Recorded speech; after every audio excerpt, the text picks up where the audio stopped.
Good morning, good afternoon, good evening, friends.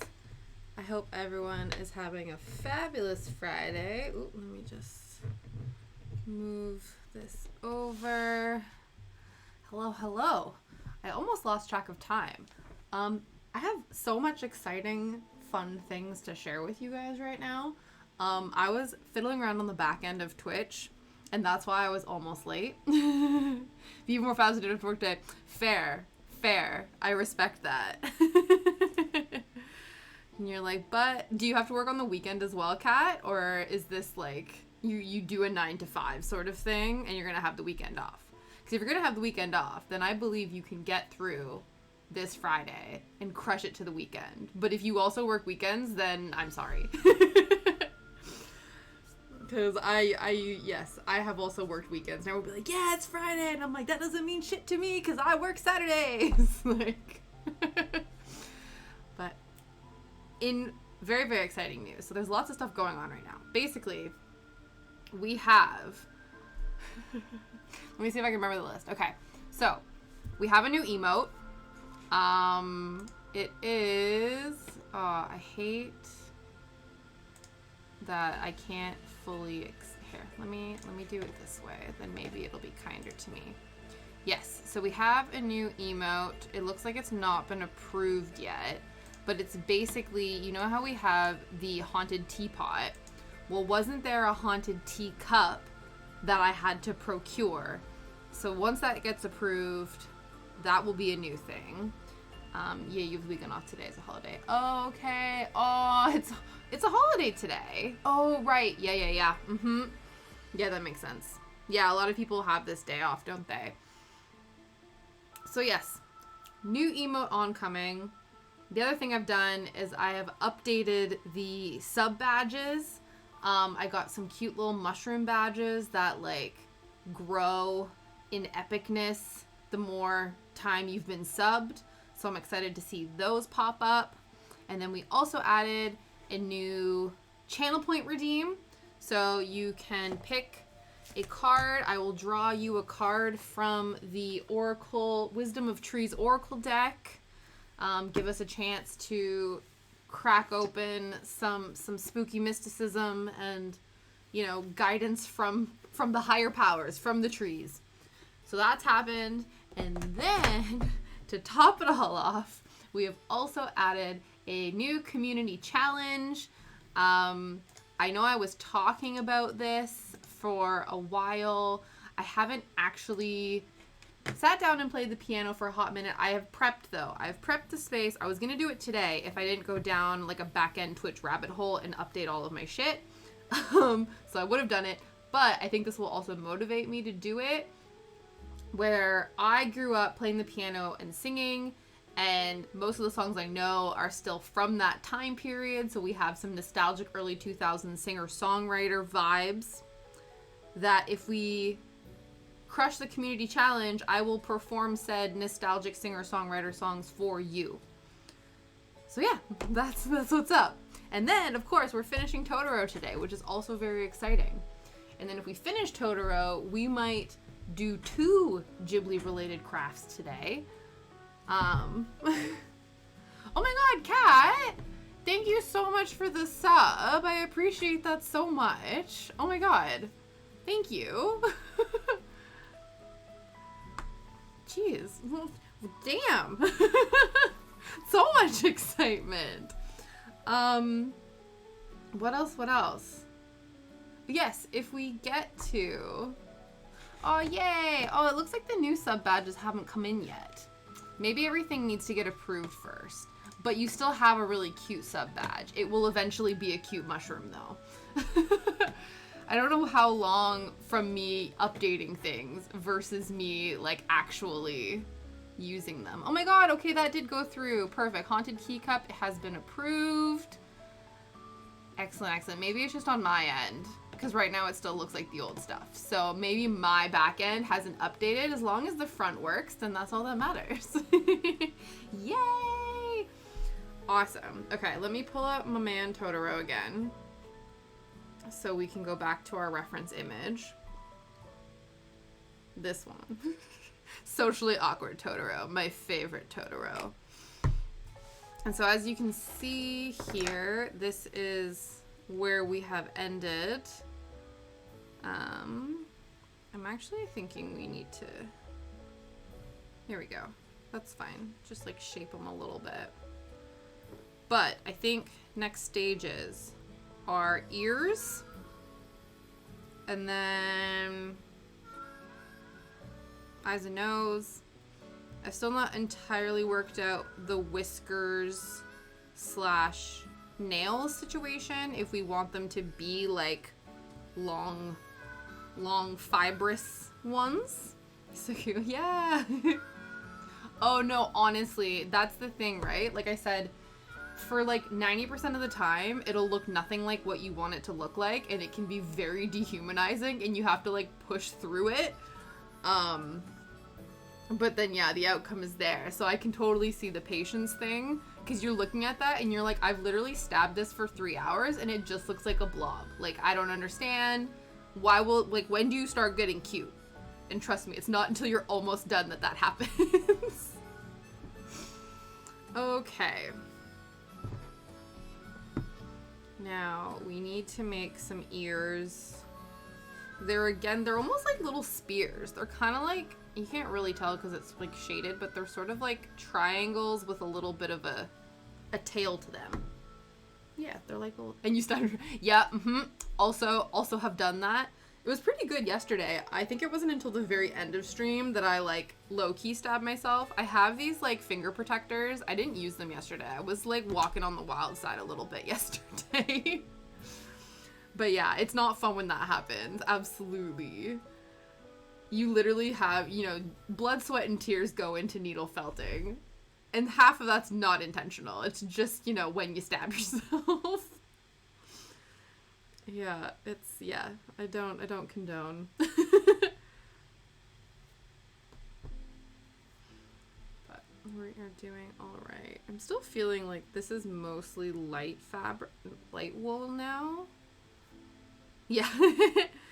But hopefully once it's been felted down, it will dense itself up again. If not, we might have to add a bit more to the fold. Okay. So I want to do what I have been doing with most of them, where I get a ball of things and then I push them together and hope for the best, or hope that we evenly distribute the fibers.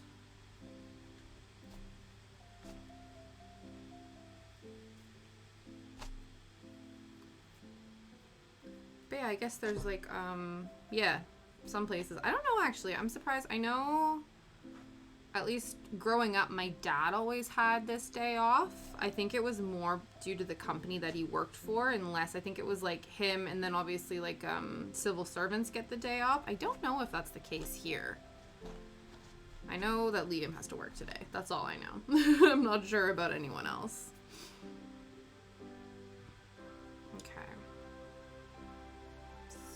If we are operating on the assumption that we want to attach it via here, we're going to fold this down and then go from there. Yeah, my husband has to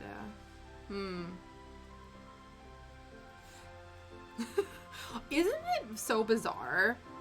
I don't know what it is about, because the same thing sort of happened here. It's like, for a lot of companies, like my partners included, it was made obvious that people were almost more productive when they got the option to work from home. The same thing happened to my brother, and my brother was saying, like, the only reason people are back in the office is because the managers miss them. They're like, oh, we miss having people in the office, so now you have to come back. And they're like, we actually love working from home. It's not our fault that you're lonely. Like, you need to sort that out.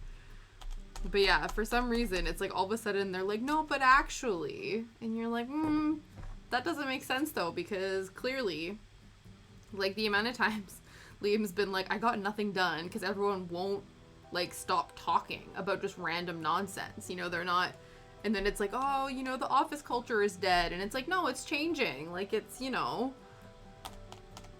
managers really don't have a job when they can't buy. Yeah, that's true, eh? They feel a little bit like, oh, that's, I don't need that. That's the thing, right? I guess that's true. I remember people talking about that, where especially like middle management and things, like supervisors and stuff, if their whole job is like to supervise their workforce and the workforce is working from home and like doesn't need eyes on them all the time, I guess it makes it difficult for for them to be employed. Absolutely. But yeah, it's very interesting. Like, I think, I don't know. I feel like at a time, like, there was a moment where everyone was like, yeah, like, this is the new normal and we're gonna, like, make changes. And now everybody's like, we want to try to get back to the same thing we had before. And it's like, stuff's changed, man. You gotta embrace the changes. And that's coming from somebody who doesn't like change. I liked this change. The introvert in me loved this change. But, you know, yeah, I'm technically a manager. Right, yeah. It's like they just give you the role of manager. Manager just also sort of means like more responsibilities. You know what I mean? Not necessarily like management of people, just more responsibilities in the overall company, I guess.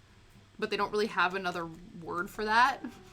So it becomes management, I think. That's my conspiracy theory.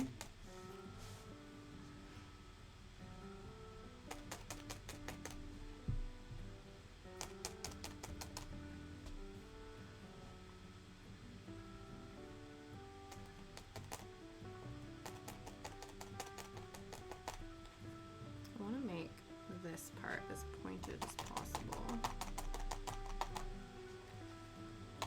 Like, I know these look massive, but eventually they will be teeny tiny ears.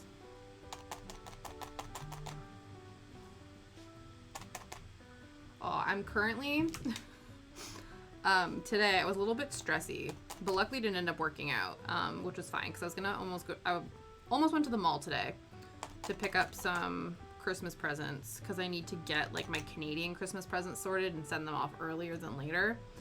And I have this idea to get this book for my brother's girlfriend. And I guess, you know, I found this thing in my brain and I was like, you know, this is going to be perfect. Well, isn't this, it's like a second edition, like plant identification textbook because she's really into plants and really into like botany and learning and things like that. So I was like, oh, I want to get her a British plant identification book so that when her and my brother come to visit, they can like go out into the forest and like know what they're looking at. And that would be helpful for me because I don't know what the hell grows around here. And she loves that kind of stuff. And well, doesn't the book, you know, the book basically isn't in stock anywhere. There's like used copies of the first edition, but the second edition, the publisher sold out of it. They have to like special order it. The main bookstores around here don't have it, like all this nonsense. And I'm like, well, good for me for finding like the most niche random present for someone. But my brother, yeah, I'm the office manager. I do my taxes. So, yeah. You're the tax manager. You manage the taxes. The taxes of the office, you know? So technically, you're like, I am the office tax manager. So I can see that. You are manager of the taxes. Not of the people, just of the taxes. But yeah, so I have a potential way. So apparently there's like the used books first edition, which I think would be worked out because I think like my brother and his girlfriend quite like, you know, the idea of thrifting and all those different things. The tax manager, exactly. But yeah, and so I guess I have to double check. It's only reminding me because my brother just messaged me back. He's like infamously terrible at messaging on time, but he's gotten a lot better lately. And I'm very manager. But yeah, so he messaged me back because I asked him. He mentioned in passing that apparently his girlfriend's been trying to find Terry Pratchett books for him. I don't know if it was first edition Terry Pratchett books or just used Terry Pratchett books in general. apparently he's very difficult to find in Canada. Whereas, like, he's, like, one of the most prolific, like, fantasy science fiction-y writers in the UK. So, that is my potential thing. If he's like, I would like Terry Pratchett books, I'll find him a book on this used book website, and also get the first edition of this plant book, and then I feel justified. You do have him here. Yeah, that's what I'm surprised about. I'm pretty sure he universally exists. I don't know if it's in the used book space because everybody covets him so much. Maybe that's what the problem was, is finding used books of Terry Pratchett, let alone, like, new books of Terry Pratchett. I'm not entirely sure, but it just seemed very strange to me.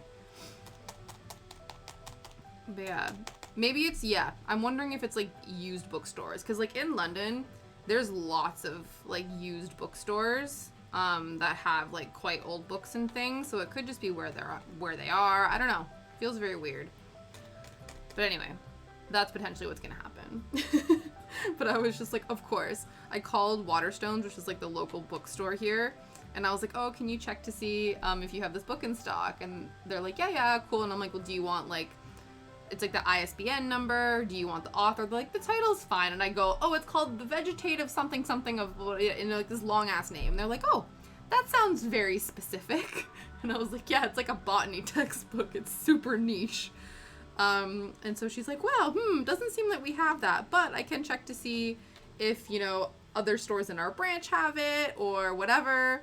And then she was like, well, it doesn't look like they have anything, but maybe we can contact the publisher and see if we can get it ordered into the shop for you. And it's like, well, apparently the publisher doesn't have any in stock. And I was like, cool. Good for me to find the most niche, hard to get book.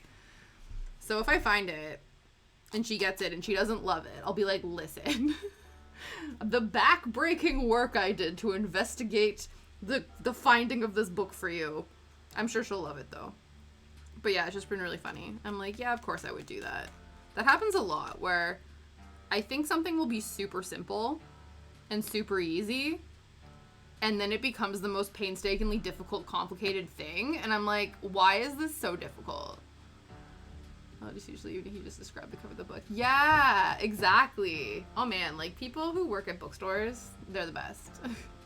Yeah, I think she will, because she's very into that kind of stuff, but it's just really funny.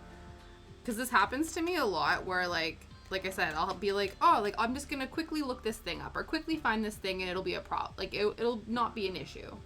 And then for whatever reason, it's like, no, this is actually gonna take you like 5 hours. And I'm like, I don't understand. This should just be a quick Google search. Why am I, like, deep diving onto the internet to try to figure this out? But it happens. Okay. So now we need to sort of work on the two parts of this. You gave an art project for your mom. Oh my goodness. What is it? If you don't mind me asking.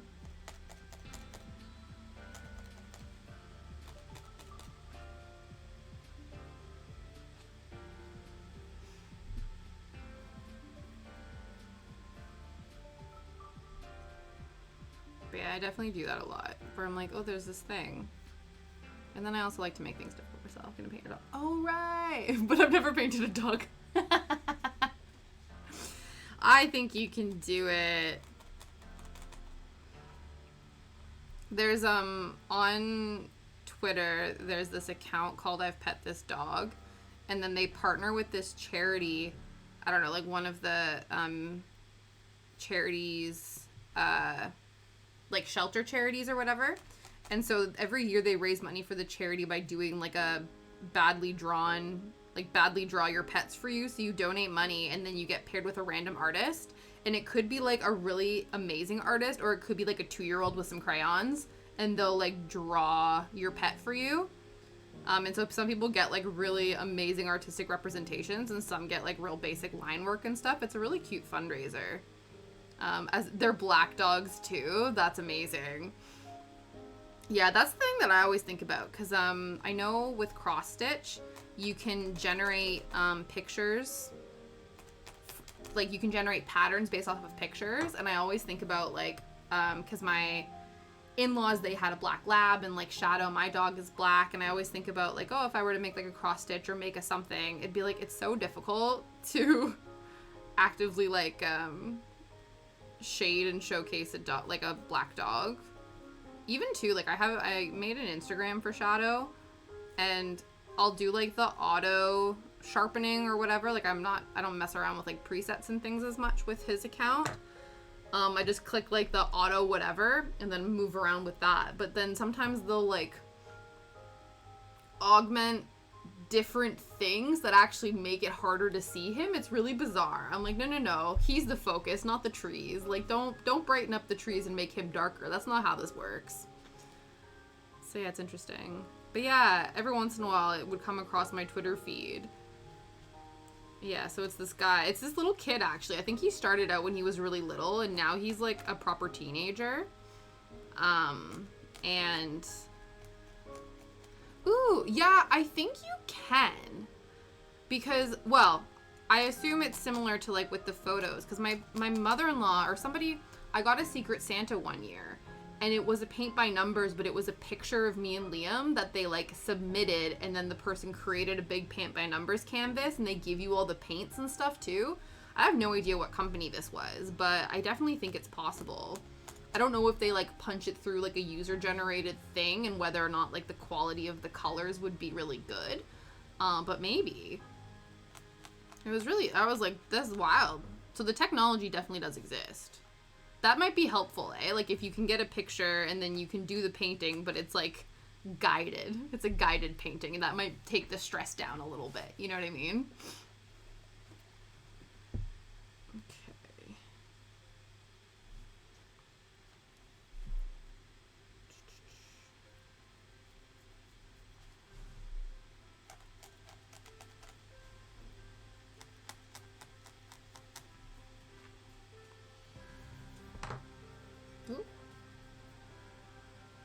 Runaway needle.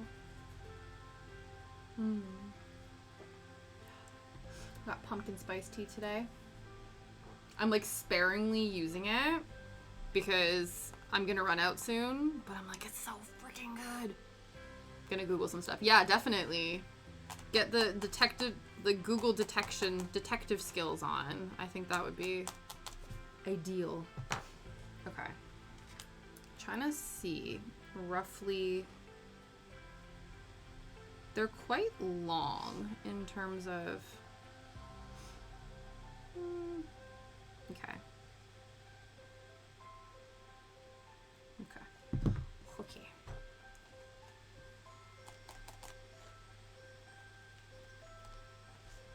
So they're quite long and skinny. Like I think if we extended it a little bit more like to here, that's probably the length we want. And then the rest will be just like the straight up and down sort of thing. Okay. Also exciting news as well. We are literally 1 follower away from 190 followers, which means we're 11 followers away from 200, which will trigger the giveaway, which is very exciting. Like maybe I'll include some of the Ghibli stuff we make in the giveaway. Because right now I have a Phantasma. So we have, you know, unofficial stream mascot Phantasma. And so I made a mini Phantasma to give away so you too can have a Phantasma. And then we have a bunch of needle felted keychains. So these are the ones we did for October. So they're our little like potion bottle keychains. So I've popped all of those in. Those are also giveaway options. I also have a bunch of like random pins. Actually, I'll show you guys. They're like, I got them in a set years ago, and I don't like, these are all my pins, but these ones are all pins that like, they're from a company, I think they're called I Heart Guts. So they make like plushies of different body parts and different things like that, but I got a button pack. And so I can give these away as well. And then I also have stickers, like a sticker grab bag that I got from Frankengoop. And so I can chuck some of those in there. So we have a lot of like random things to give away. Like who wouldn't just want like a random rectum button? You know, why not? But yeah, so we have tons of goodies. Yeah, let me show you. Where's our sticker haul? I think they're in here. So there's a couple that I'm like, these are like, it's only really a few of them that I'm like, I will not give them to you. But the other ones, there's quite a few, like random, again, they're mostly Halloween-y, like spooky style. There's like a holographic moon and like a spooky Care Bear and Sally from Nightmare Before Christmas. There's like a space goth one of the Joker Harley Quinn. There's a pastel goth rainbow and then a little skull. But yeah. So we got tons of things. I love stickers too, actually. Liam and I have a sticker book, so when I get new stickers, I like to add them to that. Though I might add one of them to the back of my laptop as well.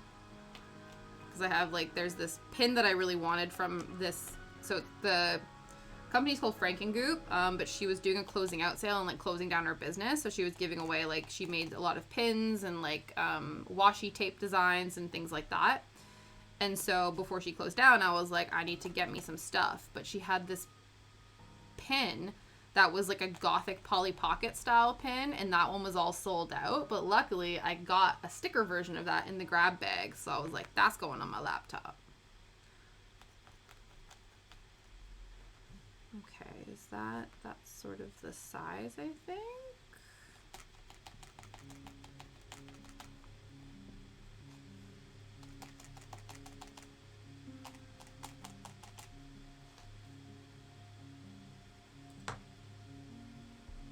I think that's the length we want. I don't necessarily know about... I have to make them smaller, like thinner. But that might just happen naturally as we cinch the ear into place.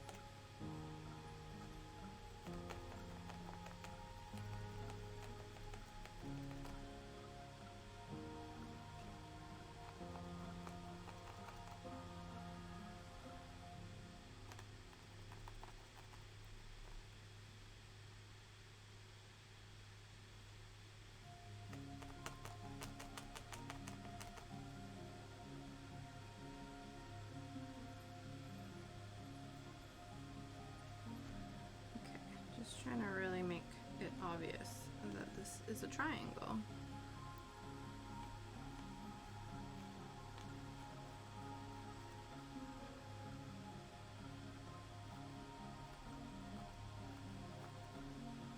Didn't watch any Ghibli today because I didn't feel like bawling my eyes out before stream today. Because next on the docket is Grave of Fireflies, which I've been told is very tear-jerky. Because it literally takes place during World War II, and it's about, like, a little boy and his sister in Japan literally during World War II, so I expect it to be a tearjerker. It was on a double feature. My Neighbor Totoro was the second on the bill, and then Grave of Fireflies was the first. So I've watched the first one, but... Right? Yeah, I still haven't seen that. I know, right? I think it's gonna hit all the feels. But then afterwards I'll have Laputa and like Nausicaa. It's one of those where if that was the last film I was gonna have to watch, I would have like ended with Totoro, like done a bit of a thing. But because I'm doing reverse chronological order, there's still two other films. So there's like a buffer. There's like a buffer of Miyazaki in between this film. So I think we'll be okay. We'll have to watch something like really, I'll have to like maybe rewatch like Spirited Away or Princess Mononoke afterwards.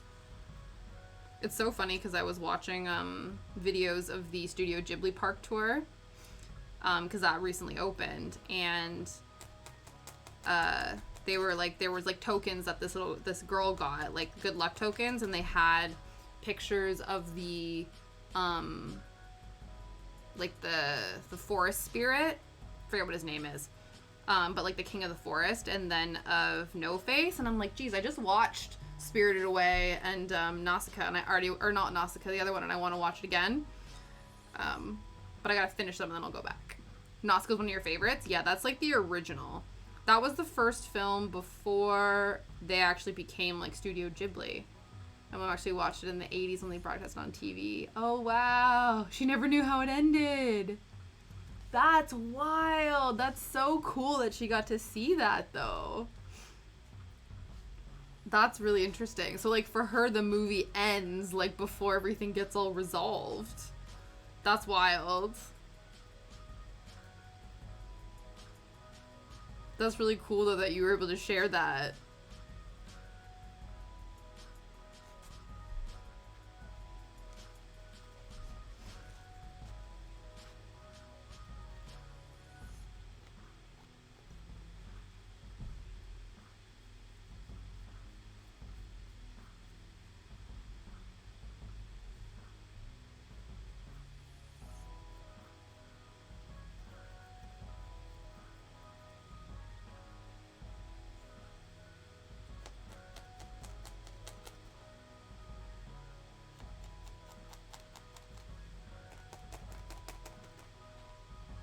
Yep, also don't know if you've seen West Side Story. Oh. Oh, that's really cool. No, I didn't know that. Yeah, I've never actually seen... I know all about West Side Story, but I've never actually seen it. That's really cool. It's interesting, like...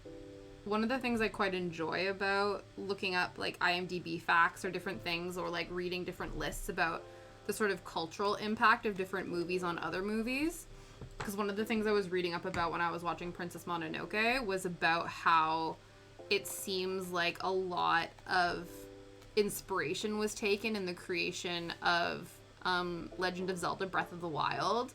Like, a lot of the, like, character traits and even, like, the style of Link's clothing and things like that seem like taken a lot by Ashitaka and things, which I think is really cool.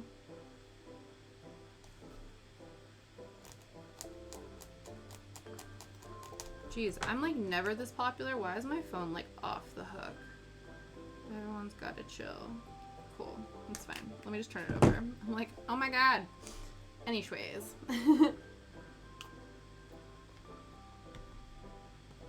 Okay.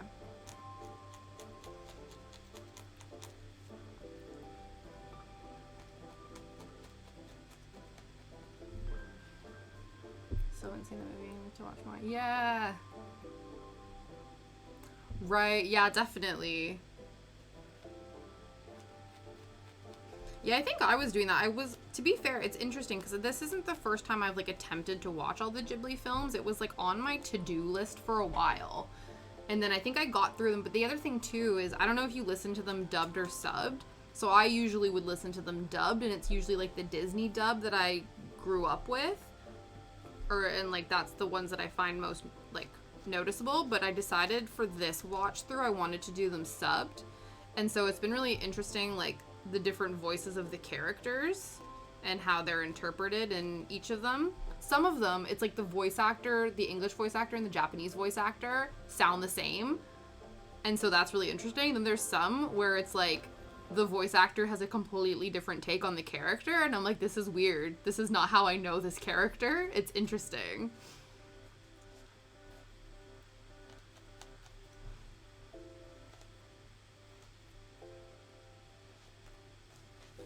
Okay, now is that too big? No, actually, I think that's actually the right size. Interesting. It seems massive to me, but he has quite big ears.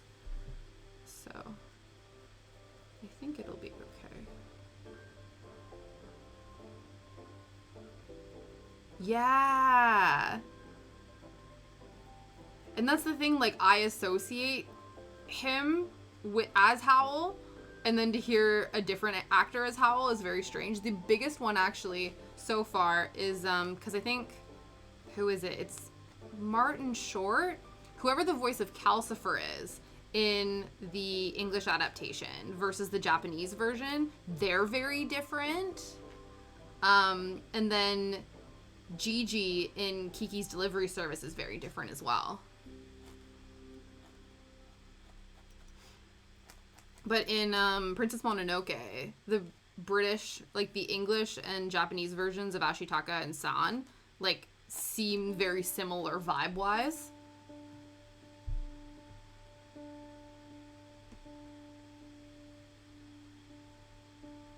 Yeah.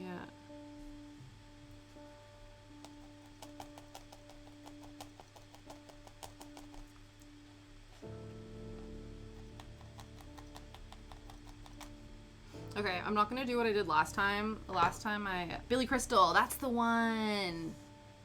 Yeah, exactly. That's who it was. Yeah, it was weird because also as well, like, I feel like a lot of the pop culture references that come out of Howl, like Calcifer's infamous line, like, may all your bacon burn, and at one point where Sophie's like, oh, I really like your spark, and he's all like, oh my god, she likes my spark. When I was watching the subbed version, the translations, those aren't the lines. So that was obviously, like, adapted specifically for the English version, which is interesting because I feel like those are some of the most iconic lines from the film, and so it's interesting that they're not translated as such in the Japanese version.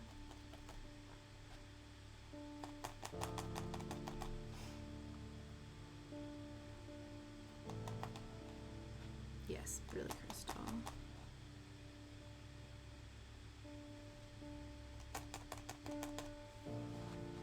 Oh, might have to have snack time earlier. I think because I didn't eat.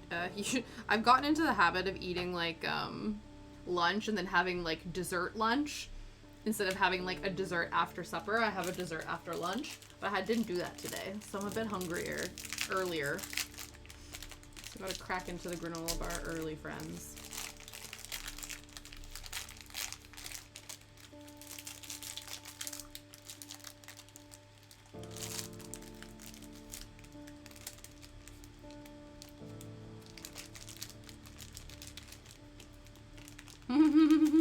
Right? And then when I decide that, then I usually am not hungry after dinner, and then I don't need dessert, because I've already had lunch dessert.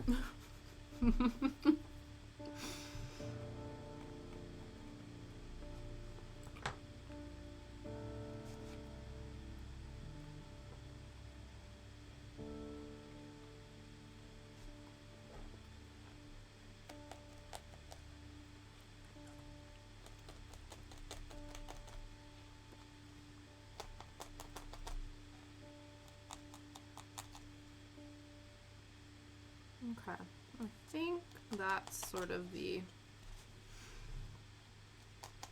right size. Oh, we have enough room here. Let's stick Calcifer in. We can hang out and support the creation of another GCU character.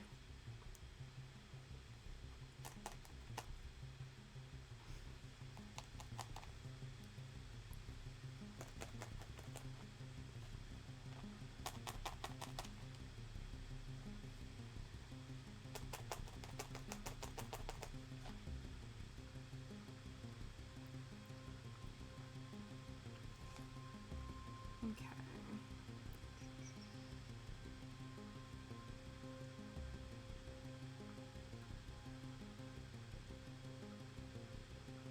I just have to make sure there's enough room for his leaf hat.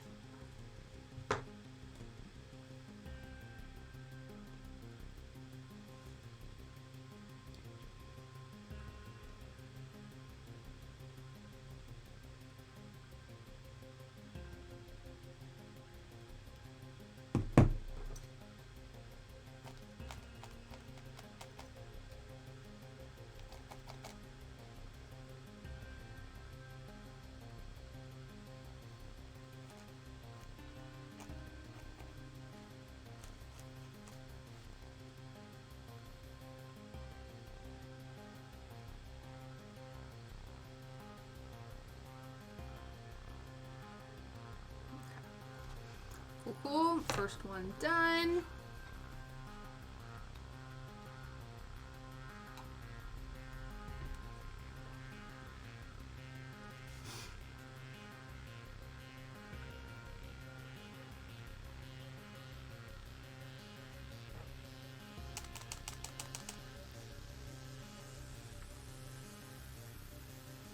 luckily, as it felts down, it gets darker because it looks so light here compared to the final, like, color density, which is excellent because I was concerned about that.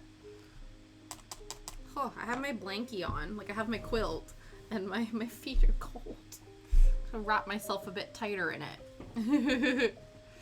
So there we go.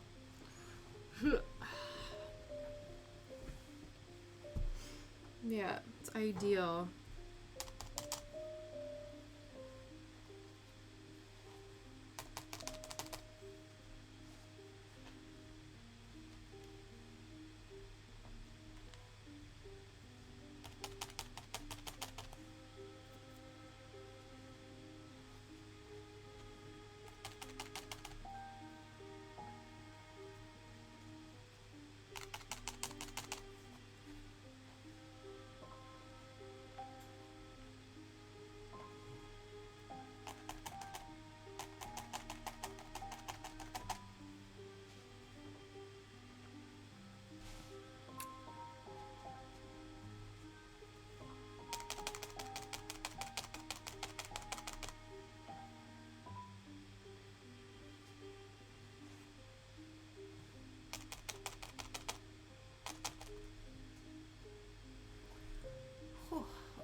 I stretched a little bit before stream, but I don't know if it was enough.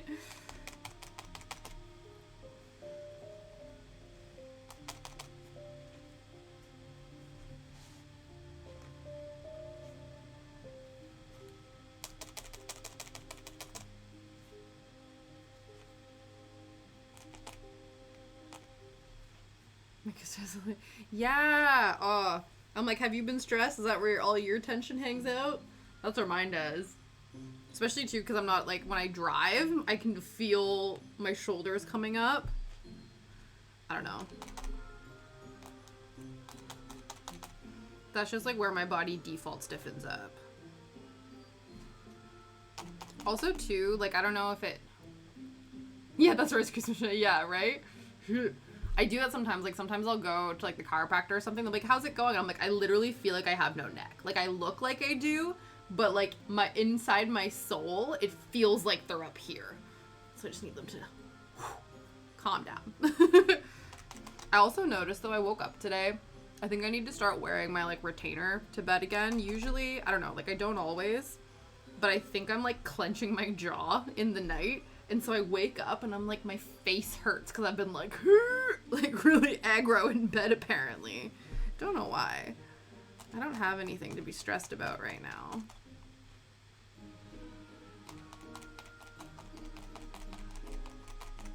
I say that after I went on a big rant about like not being able to find this particular niche book, but it's okay. Yeah, it's helped to start taking some. Oh, yeah. Oof. That's not good. Because then you don't know too, because I know, like, I was, like, I've had on and off, like, shoulder and neck pain for years, and it wasn't until I started going to the chiropractor during the pandemic here, that they said, oh, the reason your neck's all messed up is because your hips are out of alignment, and then your body has to overcompensate. So I wonder if, like, there's something else going on your body, but it's, like, manifesting itself in your neck and shoulders, you know what I mean? Because that's what happened with me. They were like, yeah, your neck and shoulders are sore because your body's out of alignment. I was like, well, shit. Okay.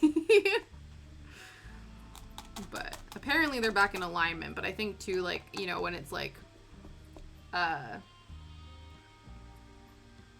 like, menstruation time and things like that, I think that also, like, doesn't help all of this. Because usually, like, I'm pretty good. But then around that time... like, then you get, like, super headachy or whatever, that kind of thing. You sit on one side. Ooh, yeah.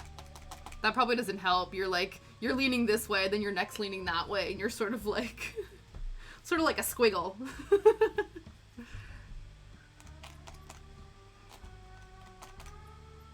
Yeah, they probably are connected. The mind-body connection. Oh.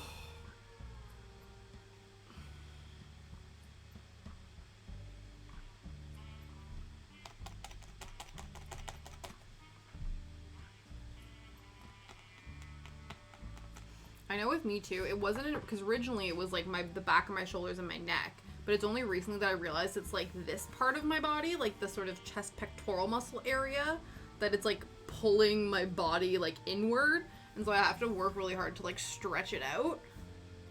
And I'm like, why? I don't understand. It's like, why are bodies so cruel? I'm like, I know I maybe don't feed you the best, but I take you for regular exercise and try to eat healthy. Like, why are you so ungrateful?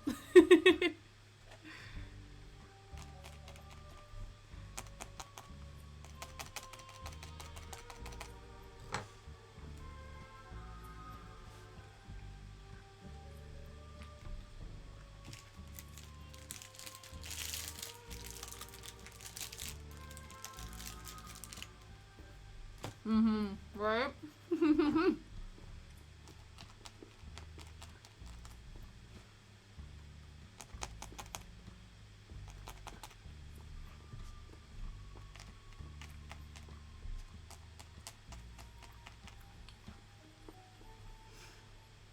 Yeah, I'm like, why must this skin sack betray me?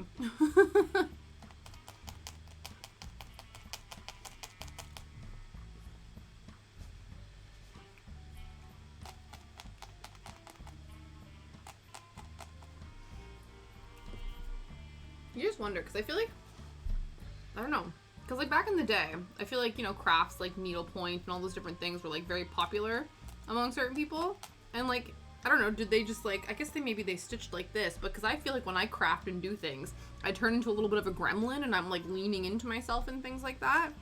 So I'm, you know, I wonder if the aristocracy was walking around with like hunched backs and like back problems and things because they were like leaning over doing like hand sewing and shit. But in all of the depictions of them, they're all like very, you know, prim and proper. But maybe they weren't actually. Because I'm like, I'm sure, I feel like you ask any crafter now and they're like, yeah, I have pains all over the place. Because I literally sit like a troll.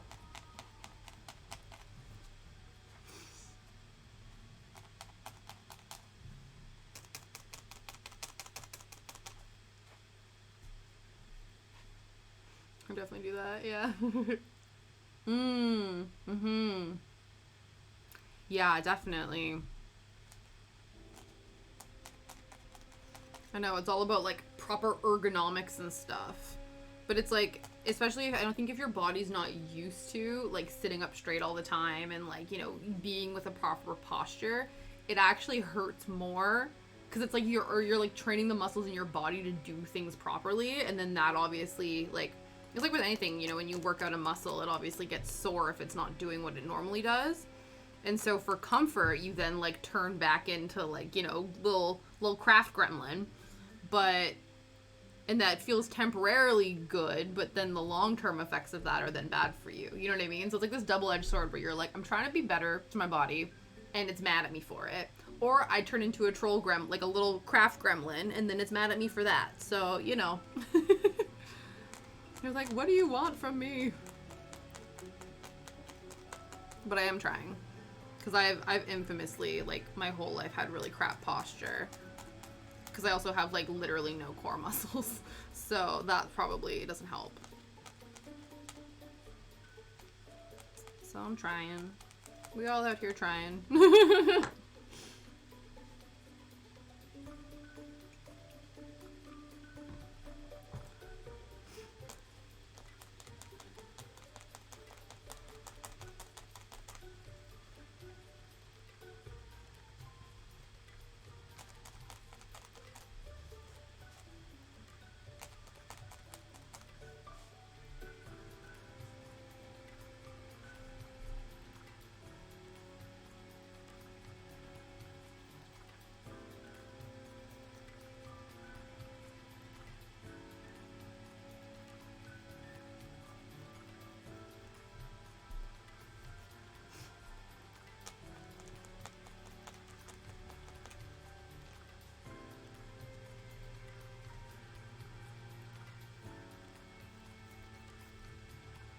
Uh-oh, is this one gonna be really skinny?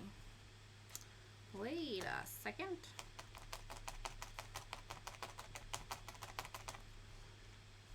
I guess we can always add more if we need to.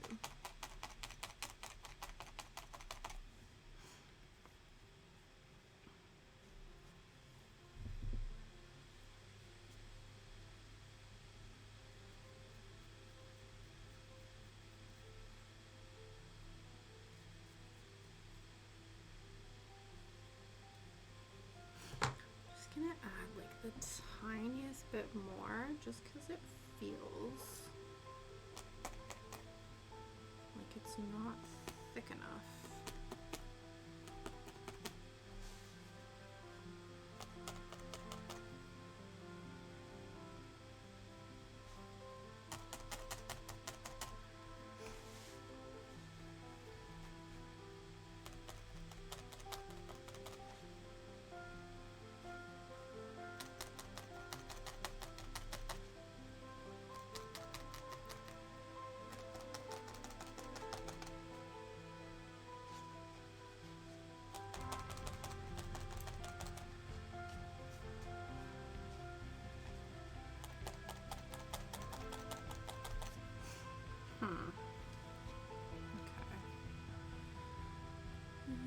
Yeah, still a ways to go, but this always happens. I'm always like, I think this is roughly the same amount of wool for both appendages, for matching appendages, and then the wool is like, just kidding.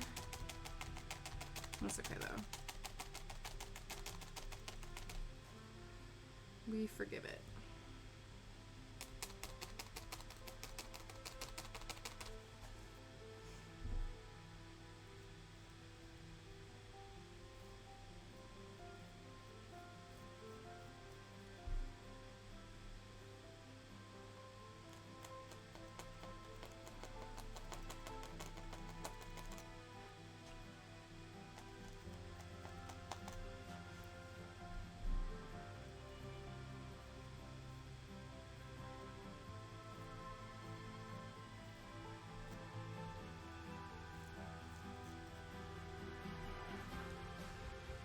Does anybody have any weekend plans? I think usually at least on usually Saturdays, but we try to go at least one day on the weekend. We take Shadow to the dog park, so we'll probably do that in the morning. And then yeah, I really want to get back into playing the piano, so I'm gonna make that a priority tomorrow and actually do it. Sit down, actually play the damn thing. See what songs I still know, what muscle memory is still intact.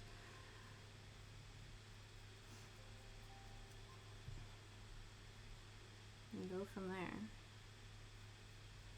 I've had this like songbook on my iPad for years now, and I've never like, well, it was on my phone. I bought it on iBooks, but I didn't have a screen big enough so I could actually see the notes on this like sheet music. And now I finally have an iPad so I can actually see them like the right proper size. So I'm excited to learn a new song as well as, you know, brush up on the old ones.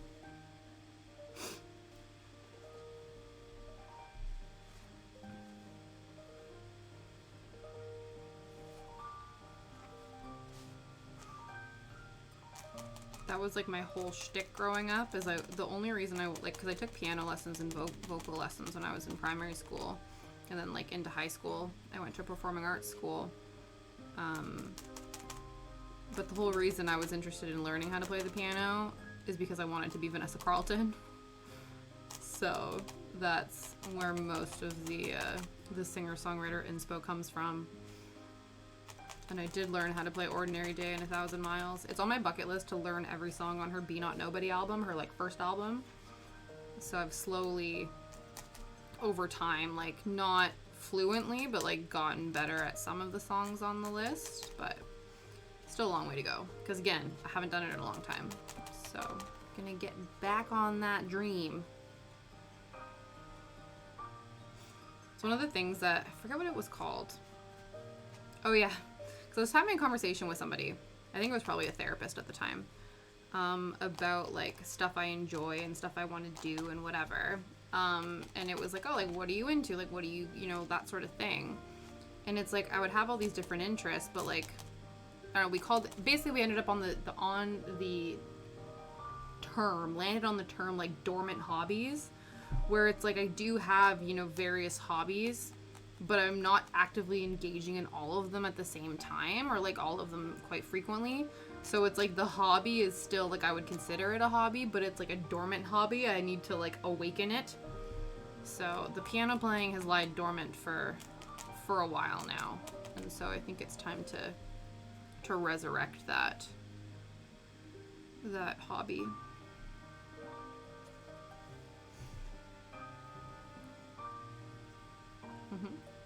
Right? Exactly. Because again, there's so many reasons, right? Where it's like right now, you know, crafting, I think luckily because I'm streaming crafting, I can make, you know, cross stitch and needle felting a priority. But then there's other things that, you know, there's life that happens. Yeah. You hated your teacher? That's fair. I quit sewing lessons because I hated my sewing teacher. Some, like, I don't know, you always have that stereotype. There's, like, certain music teachers that are, like, super old school and, like, they're, like, crotchety old people. Luckily, I never had that type of a music teacher. But I definitely know they exist.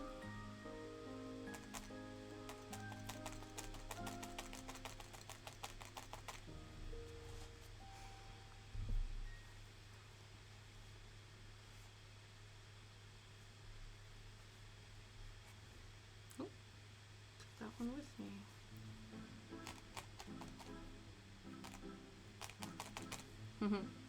I thought I'd tell you well. What do you mean? What am I ungrateful for? What did I do? I promise I didn't do it.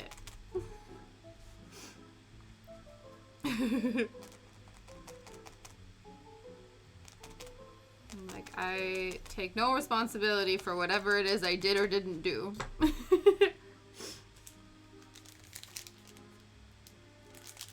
Yes. Oh, yes. Me, the teacher. You are the... Yes, absolutely.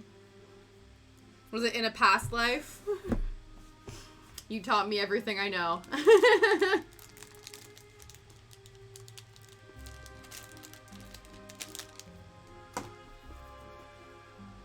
Good afternoon, Saul.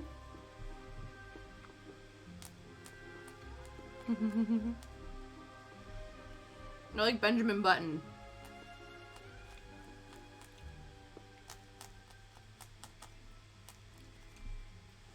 Hey man, I wouldn't put it past you. You are a magical being, so hey man, if you aged in reverse, I'd be like, yeah, checks out. Saul is magical. It totally makes sense. How's your week been? How's your day going? How's life? We are working towards a completed Totoro. I was hoping we would be able to get both, you know, projects worked on today, but the amount of time it's taking me to get these ears done, I'm not sure.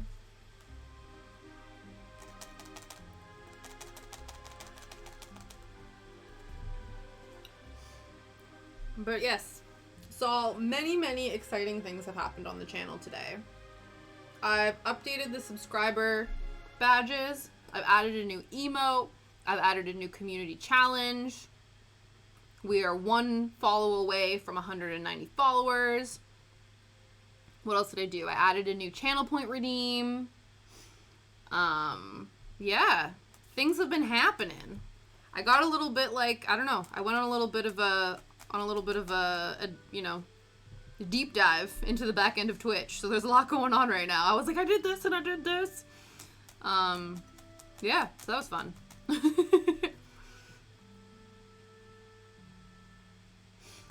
Well, there you go. I obviously need to add a sound to that one.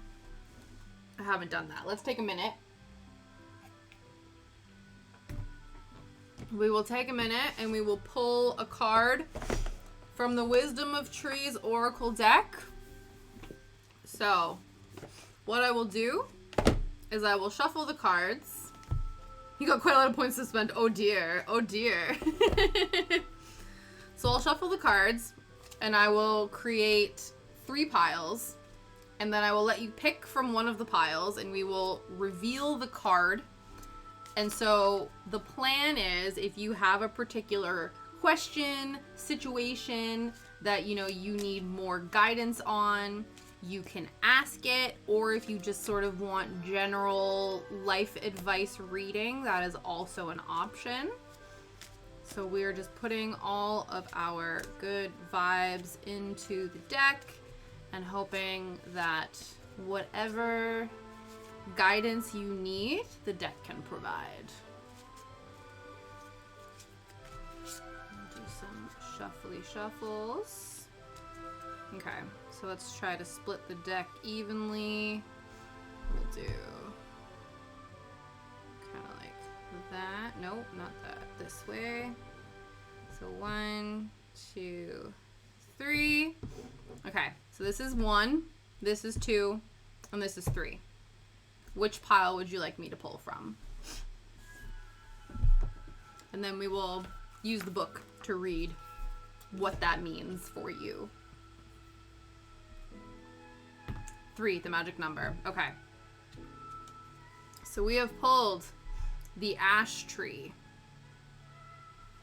So let us look up what that means for Saul. Okay, can you see that? It's a bit... There's a little fire on there as well. So, what does that mean? Let's look it up.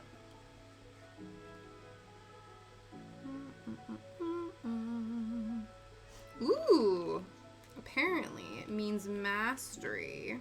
Let's read more into what that means. So this is sort of like, the book is sort of divided, great, it's all gonna burn, into 4 sections if you wanted this to be more like a traditional tarot deck. So we have the roots, the trunk, the leaf, and the flower, fruits, and seeds. So you have pulled ash, which is from the trunk section, which is also the healing section of the oracle deck. So what does it say? Gain mastery over yourself by accepting who you are and fearlessly looking at all aspects of your personality. Strive to be objective and rational, rather than being swept along by subjective emotions. So that is what that means for you. There is a deva message, so sort of the spirit of the tree. And the message is, my wood has many uses because it is strong yet flexible. For centuries, humans have associated me with magical powers to repel evil and heal children. I exude a sugary sap so I can help make your life sweeter. Yeah, so stay balanced, stay flexible. Don't give in to, the bullshit and the drama, and just, live who you are fearlessly.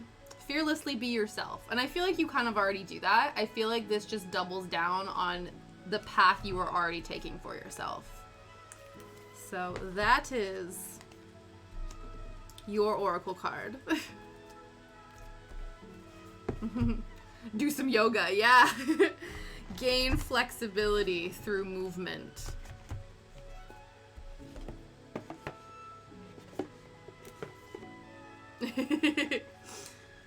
There we go. Now we shall resume the ears. And guys, if you don't know, actually we might as well, let's do the thing.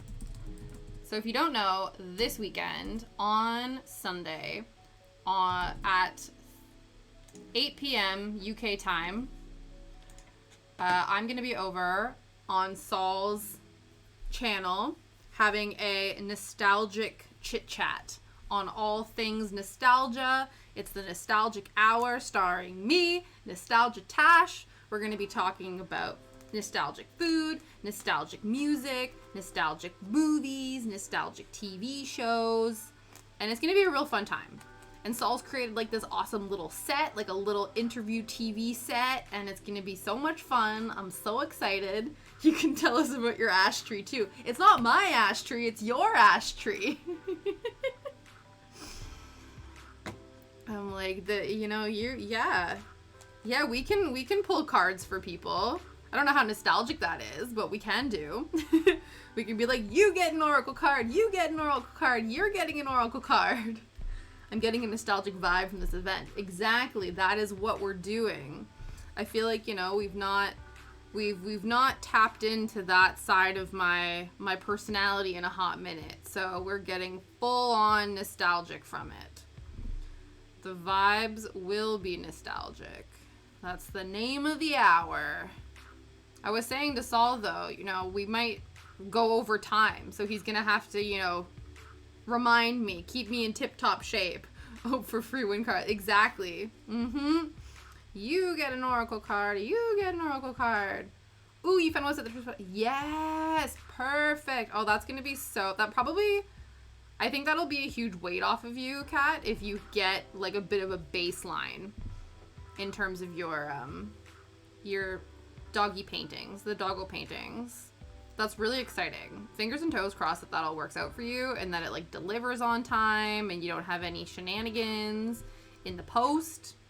That's always what we hope for. It's like fingers and toes crossed. We have no post shenanigans. Oh, speaking of which, you know how this feels like forever ago, but you guys remember how I was hosting a Practical Magic themed baby shower, and I had ordered prizes from Etsy, and one of them was taking like a million years to get here. So as of like the beginning of the month, it still hadn't arrived. I got one of those dog footprint things from Amazon. Ooh, yes, that's awesome. When Shadow was a puppy, when we first got him, I think it was for my birthday, we got like one of the, it was more like the foam clay. So foam clay paw prints. Actually, I can show it to you. Oh, it's so funny because I have like Shadow's first collar and like a little like vial, I guess, with like his baby teeth in it. It looks like a shrine to him. He's still alive. He's still there. He's my bestest buddy. But this is like him at, I think he was 12 weeks old or something like that. And then here's his little baby paw prints. I think I redid it like 2 or 3 times. I'm sure he was so tired of my shit by the time I had figured out how to do it correctly. But yeah, it was awesome. So yeah, it was like, I got it for my birthday. So he was, 12 weeks old.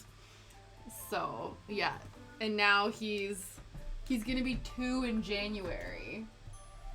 I'll have to have like I don't know, I'll figure out what day of the month is that. Maybe we'll have a Shadow birthday party on stream. He'll be like, I'm not interested. Watch him be like, Mom, don't exploit me for views. I'll be like, but you're so freaking cute. I think his birthday, I can't remember if it's on the 5th or the 6th. I think it might be the 5th. So it actually is on a stream day. So maybe we have a birthday party for Shadow. Yeah, that's probably what's gonna happen. Let's be honest. But yeah, that's really cool. I've seen the, put him in a tie. Honestly, we have bow ties for him. He has bow ties. Actually, you know, that might be an opportunity for me to bust out the matching plaid shirts that me and him and Liam have. So, my goal was to take like a family photo in a pumpkin patch in our like matching lumberjack shirts, but Shadow was recovering from surgery at the time, and we just literally, October was so hectic, we didn't have time to go pumpkin picking. So, Liam was like, we'll do it for Canada Day, because like red plaid is very like stereotypically Canadian, and I'm like, yes, that also works. But yeah, maybe we would wear our matching plaids for his birthday party. Yeah. Like, well, it's like that saying, I saw this tweet or this like post or whatever, and it was like, plants are the new pets and pets are the new kids because having kids is too expensive. And I'm like, yeah, I definitely turned into one of those dog moms. I didn't think I was going to, but he's my baby. I am one of those obnoxious dog moms. Ugh, so funny. But yeah, so I'm really excited. Those paw print things are really cool. There you go. Back from my tangent. I've seen the print ones. I've also seen ones too where it's like I think it's the similar thing. Nothing wrong with that as long as you're content. Yeah, right? Exactly. I'm quite content. Thank you. Where like I think it's the same thing. Most of my plants died. Honestly, same. We have this one plant, like it's like I think it's this Oh, I don't even know what kind of plant it is. It might be a snake plant, but we have this plant in our bathroom that's from a clipping that Liam's aunt gave us, being like, this plant has overgrown. Do you want part of it? And we were like, sure. And then ours overgrew, and we gave part of it to my in-laws. So this is the plant that just keeps on giving. But you can tell when it's not been watered for a hot minute because it looks all pale and stuff. And then we just give it a drink of water, and it's like, I'm back, bitches. And I'm like, God damn, we can't kill this even if we wanted to. But yeah, it stays in the bathroom with the idea that the, like, you know, the moisture from the air would water it. But it doesn't always happen. I think we actually need to, like, give it an actual water. But, yeah. It's very interesting. And then we have a couple succulents that are sitting on a bookshelf downstairs. One I rescued from outside. One I was gifted. I have not watered them in a hot minute. So I don't know how they're doing. They're not dead, though. I can tell. They don't look dead. They still look like they're thriving. But they probably need a water. Yeah, I mean, process because, like, oh, yeah. Mm-hmm. Yeah, I don't know a lot about plants. I just, you know. It's one of those where I really want to be a plant person. Like, I think we will try. Like, Liam and I, we have a raised bed, and we grew, like, potatoes and lettuce one year. And I want to do that again. But I'm definitely, like, it's my philosophy with a lot of things. It's like with cooking. Like, I'm very much of the set it and forget it mindset. I'm like, if I have to, like, go out there every day and, like, maintain it and do whatever, I'm like, that's too much work. And then people go, oh, you just gotta go out, like, a little bit and, like, do a little bit at a time. And I'm like, no, man. Like, I hyper-focus, so I'm either gardening or I'm not. None of this, like, going outside and, like, checking on it and then coming back later. It's like, we are hardcore gardening today or we are not gardening for months. Like, these are the two extremes that my brain operates under. So, maybe I'll get to a place where I can have a bit of balance.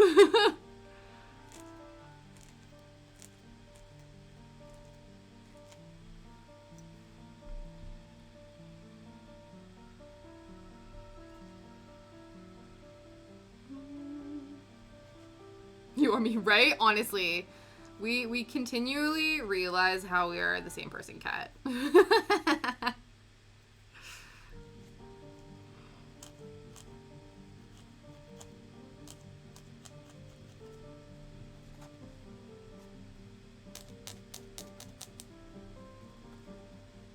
Right? Exactly.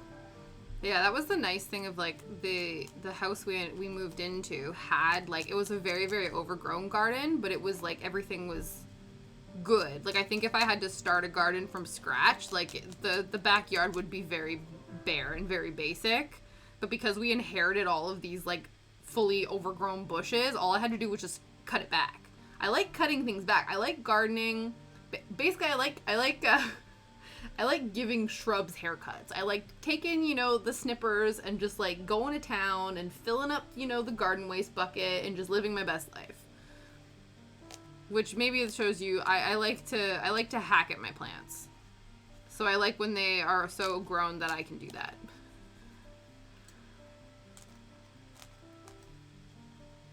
But yeah, if we had to start from scratch, I'm sure it would have been a struggle. Unless it's, like, one of those things, but then it's super expensive, where you go to a garden center, and it's, like, you can get full-ass trees and shrubs, but it's, like, you're paying a pretty penny for them. Like, those are in the hundreds of pounds to, like, get things that aren't just, like, seeds or, like, little flowers, right? Like, if you want a whole-ass tree in your yard, like, you gotta shell out big bucks unless it's already there.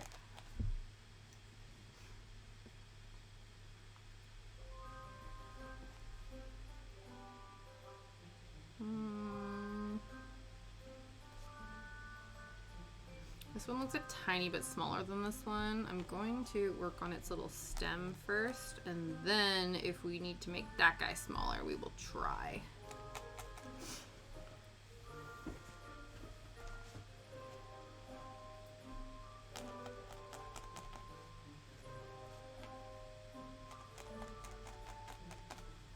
That's not able to live here. Right, yeah, definitely. That's also fair, too. Like, it's hard to invest in your space if you know it's not, if it's a temporary situation. You know what I mean? You're like, I could do this, but it's like, it's not... Yeah, temporary living situations are difficult because it's hard to invest in the space. Some people, like, they can do that, and, like, that's really awesome. Like, my brother-in-law, he moved into his flat that he's renting, and he, like, really kind of redid the space and made it really nice and made it his own. With the assumption that it was going to be sort of a short-time thing, but not everyone can do that. No, move across the world, yeah. Yeah. Yeah, that was funny when I went back to Canada for 2 weeks, and then Liam came for the 1 week, and I came back and I looked at our plant in the bathroom, and it was sad looking. I was like, you need a drink, bud. He was like, feed me. I was like, don't worry, I got you. And then it came back to life, and it was fine. But I can't see that happening with other ones.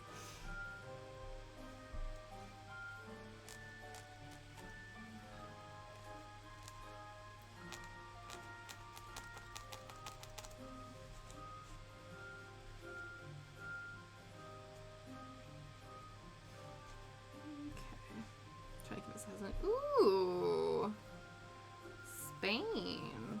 That would be nice. I think a lot of people, like, in the UK, they seem to, like, older people seem to retire there. Like, in Canada, a lot of people retire to Florida. They become snowbirds, so they get properties in Florida, and then they, in the wintertime, when it gets stupidly cold up in northern Ontario, they then go down south. So that's why they call them snowbirds. They literally, like, fly down there and stay there for 6 to 9 months. I feel like in the UK, Spain seems to be the retiree space for people here. Also, Florida's full of Republicans. Yeah, right? Yes. Yes. Honestly. It's full of, like, it's just full of boomers, you know what I mean? Like, it's, yeah, full of a lot of old people with old mindsets.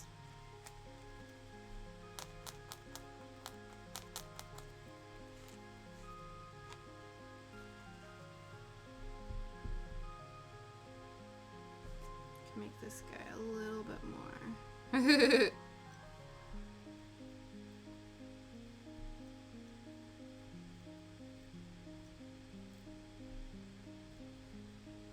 Right above Florida, so that's yeah. Well, I know a lot of people because, again, like, yeah, I think Florida is quite a popular vacation space. One of our stream friends, Jazzy, lives in Florida. And I'm like, luckily, she is not part of that old boomer generation. She's part of the young, hip Floridians.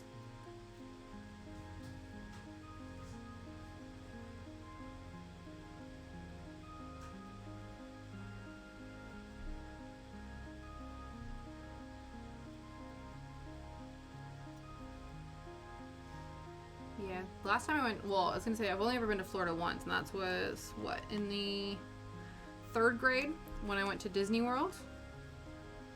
Not really been, can't even remember the last time I was in the States. I don't know. It's been a hot minute. It's going to flood eventually. Yeah, honestly. That was the wildest thing. Like, when there was the big storm that happened, was it, like, last month or a couple months ago? And Jazzy was talking about how, like, where they were was fine, but everything underneath it got all flooded. And then I didn't even think about this, but obviously there's tons of gators in Florida. And so the gators were just, like, swimming around in, like, subdivisions that were flooded. And I was like, I didn't even think about the gators. That just made it 10 times scarier. Like, you telling me that, like, your entire house is flooded and there might also be gators swimming in there? Like, that's next level. None of that, please. The states are in turmoil right now. When, like, not being funny, but, like, they've been in turmoil for a hot minute. I'm like, it's been a lot. I feel like we're just perpetually dealing with, like, chaos whiplash, you know? I read something the other day where it was like, our generation would like to not have to live through massive, like, historical events every other month. It's like, you know, you think like something, you know, like when the wars happen, like when the big world wars happened, and then it's like World War II happens, And then it's like, it's not for a long time before another big, like, culturally historical event happens. Whereas here, it's like every other month, it's like this big thing that just implodes the world happens all the time. You'll have to hide your shoes, Gators hate Crocs. Do they hate them or are they afraid of them? Because if they're afraid of them, I'll stick them in front of my house to keep them away. Yeah, it's poo water on top of that. Yeah, right? That as well. And then if it's like nuclear water, you don't want like, you know, battle gators as well. Last thing you want is like nuclear poo gators. Too much. Yeah, definitely. To be fair, you know, I'm one to talk because the UK is an absolute shit show, and it's been a shit show for the last, like, last couple years. We can't even hold on a prime minister right now, so.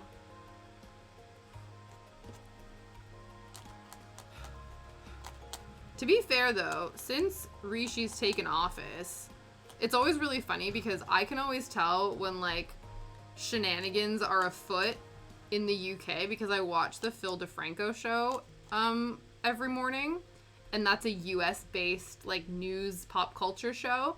And so when when British news is on the Phil DeFranco show, I'm like, damn, we fucked up so hard that it made international news. Like, wow. So since Rishi has taken office, there's been no British news on the Phil DeFranco show. So I'm like, oh shit, must have simmered down. But Trump all that, I love it. Yeah. No, absolutely. There's still so much going on right now.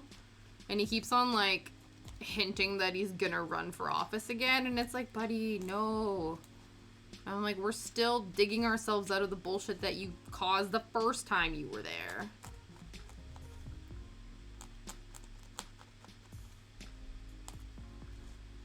Okay.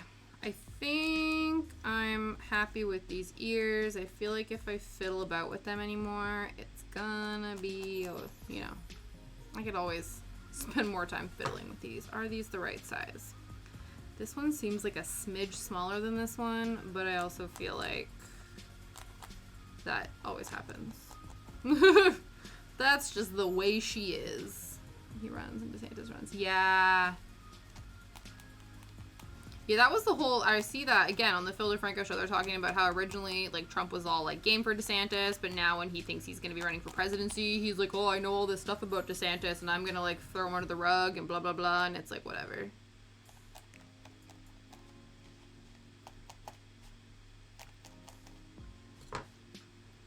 Okay. Let us attach some ears.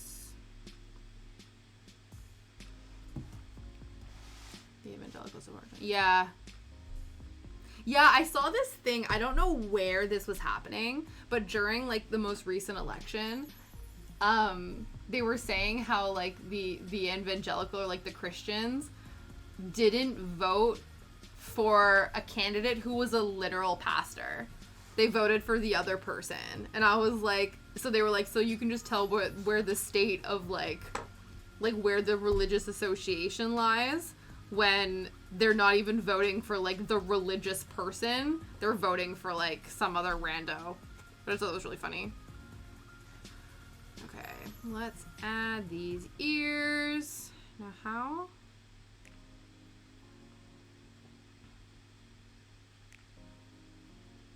I'm thinking, like, here. I don't understand why Donald never... You can't top Trumps. I think his top Trumps is a British thing. And he's not smart enough to, you know that. Right? Exactly. He's not cool enough. He's not cool enough to have a cool campaign slogan like that. Okay.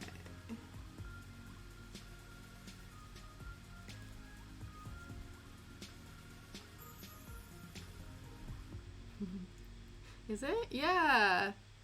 You're also like, no, you are just so, you know, yeah, like top Trumps, because that's a game here, isn't it? And I had never heard of it until I moved here. Oh, you know what it is? Because you play Cards with Old Ladies. Oh, there you go. Maybe it's not a British thing. Maybe I'm the one who's not,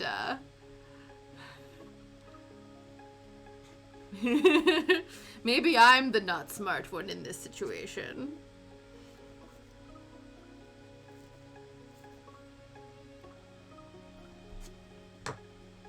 Okay, I'm really trying to I want to make sure that they're, like, the most upright they can be, I think. Okay, I think as long as we go for, like, upright ears, and then I think...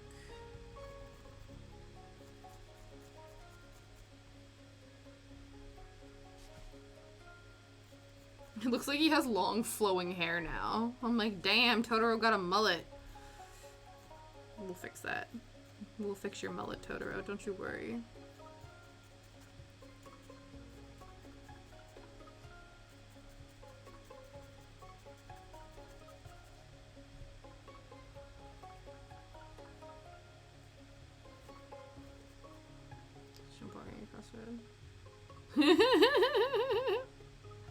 Mullets are in style? Oh no. Oh no. Since when?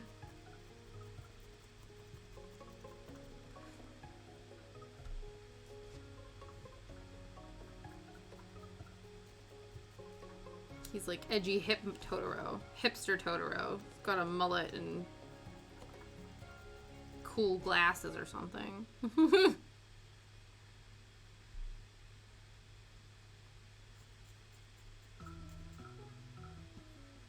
Oh, I don't know.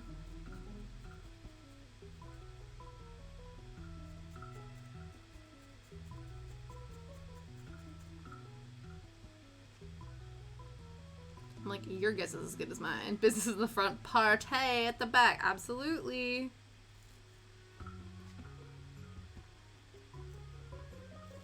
Wasn't that like... That was like a Billy Ray Cyrus song. I feel like it was when he was trying to become relevant again, like back off the success of his daughter, and he had this like song, and I think he actually like performed a bit of it on the Hannah Montana show, and it was like, I want my mullet back, my old Camino and my 8-track. And you're like, okay, Billy Ray.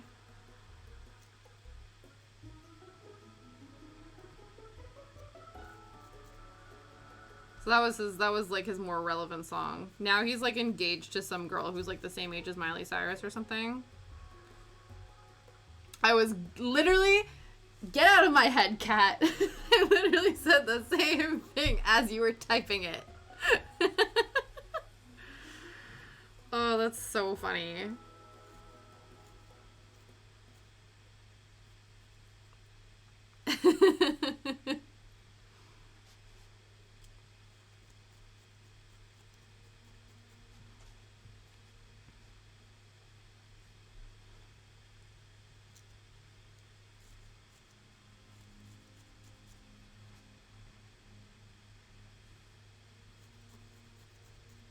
Oh, is it really?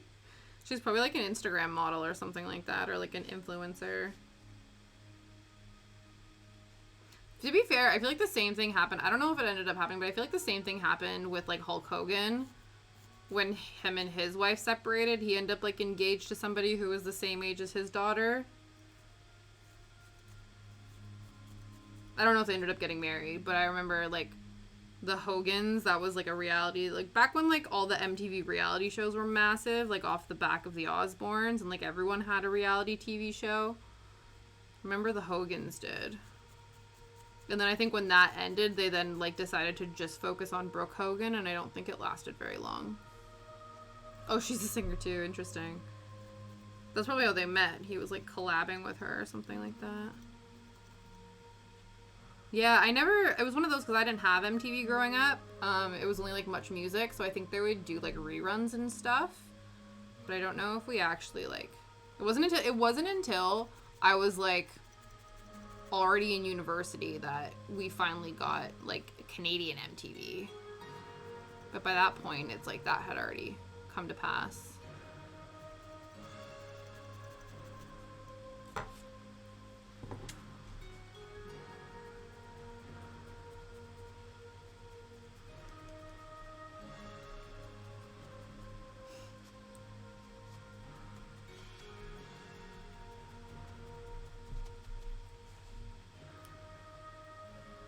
Okay.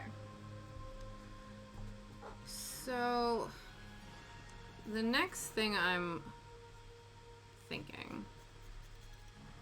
So now I'm wondering, do we even put the like fingernails and toes on it, or do we think that that's gonna make it look odd?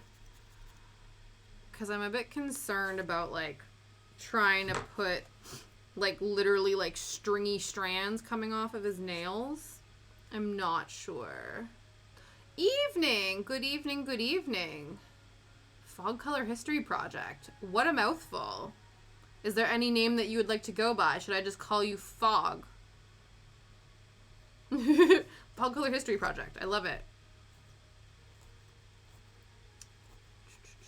I hope you're having a fabulous evening. We are Peter or Fog. Cool, cool. I'm okay with either. Welcome, welcome. I hope you're having a fabulous Friday. Okay. Ears have been procured. Yes, celebration day. Mm-hmm.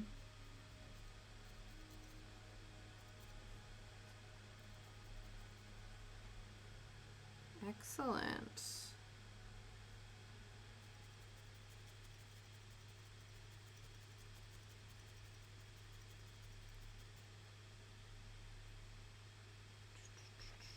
Oh, I think I need another bite of my granola bar. We have soul and fog. We just need rain and sleet and snow. I love it. I love it. Mm-hmm.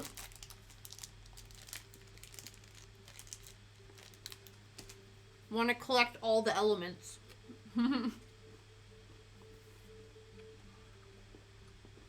Collect friends with all the elements. Like Pokemon cards.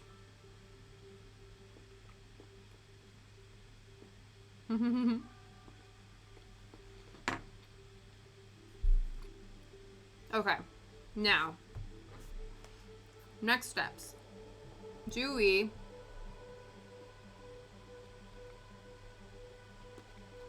I feel like we try to make the nails. I don't know. I'm on the fence about it. So maybe because I'm on the fence of that, we should make the eyes from the nose. Unless we work on making the little leaf hat. It is the new emote. Yeah, it's to go... They're a set. So you know how I got the haunted teapot?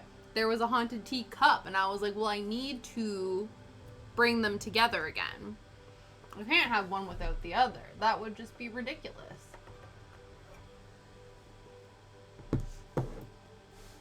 Okay, so I think we'll make the leaf hat next.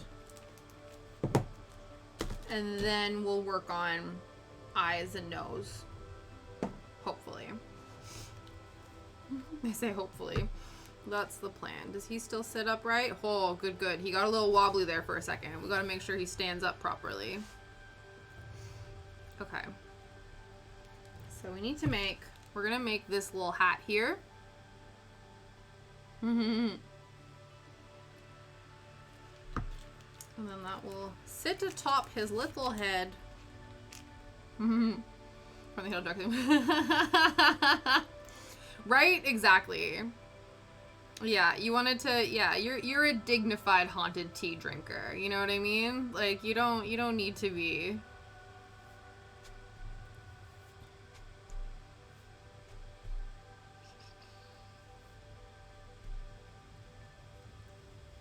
Unless it was like a mini teapot specifically designed for pouring straight into your mouth. But I feel like most of them aren't that bad. Oh yeah, I forgot, Saul. You did say that you had... Was it an appointment or a meeting or something like that? Is that why you were up early? Did that go okay?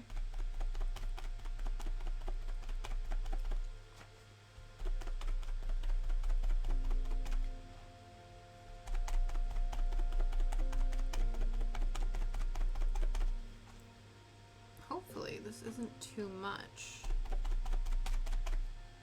I'm a bit nervous that it is. Let's take some of this away. It's gonna be a little leaf hat, so I don't think I need this much. Oh, a visitful mother.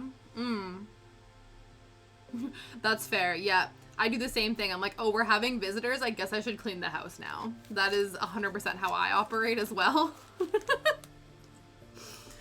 I'm like, oh shit, we're having company tomorrow. Better clean the things. So that's fine. I 100% feel you for that.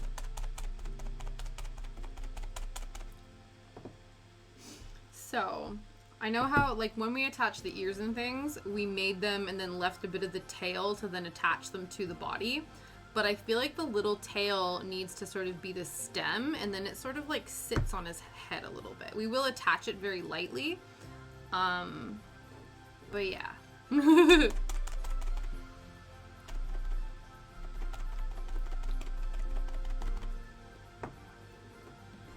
Well, that makes me feel better about it. Honestly, yeah, dude. Like, yeah, same. Same.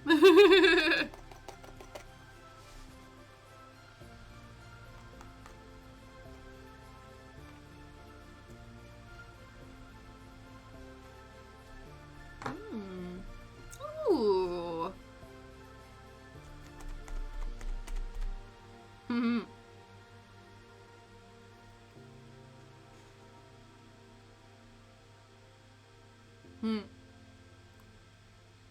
Leaving alone the vodka bottle. Oh. Did you have a parade then? That's cool. Was it like a service like in your town, or was it just like on your barracks? You know what I mean? We were talking about that, how like certain jobs, like I know my dad always got Remembrance Day off. Not because he worked for the city, because a lot of the city members, like in the city, they got Remembrance Day off to attend remembrance services. But my dad worked for a company that also did that. So then he would usually, at the arena in my hometown, they would usually have like a wreath laying ceremony and stuff like that. So he would attend those.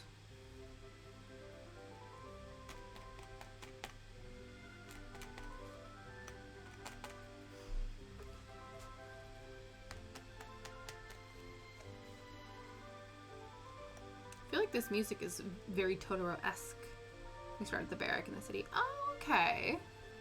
Oh, wow. That's like a full-on parade then. That's like, wow. Like tanks and shit too. Damn.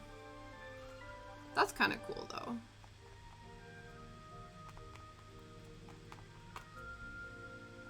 Are there any other like days that you do that? Or is it just really Remembrance Day where you put on like the big parade? Like, do they do like Christmas Army parades and stuff too? Or is it more sort of mutually exclusive with that day? Do you know what I mean?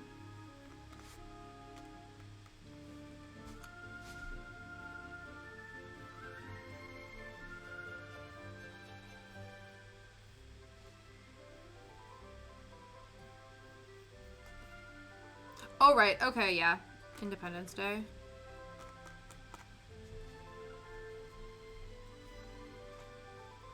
Yeah, that makes sense.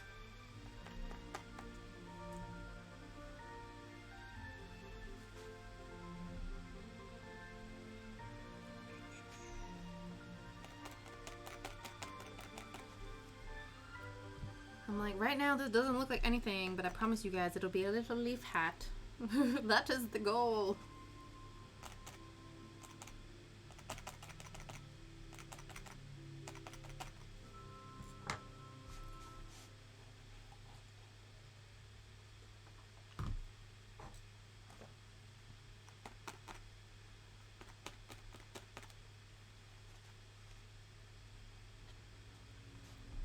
Okay, let me get, you know, it's sort of like a,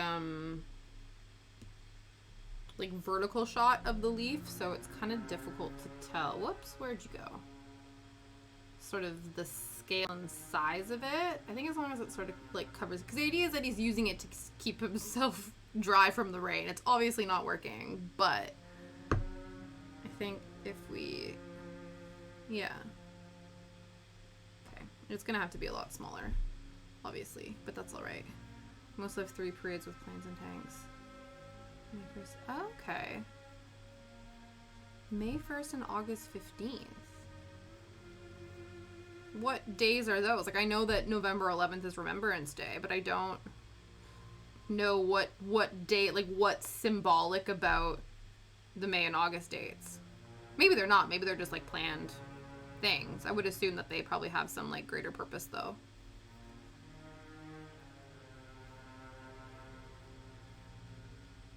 Okay.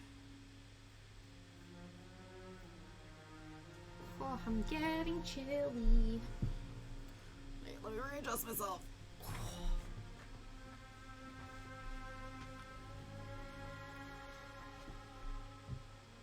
Oh, the music was being very Totoro-esque, and now it's more like Princess Mononoke vibes or something.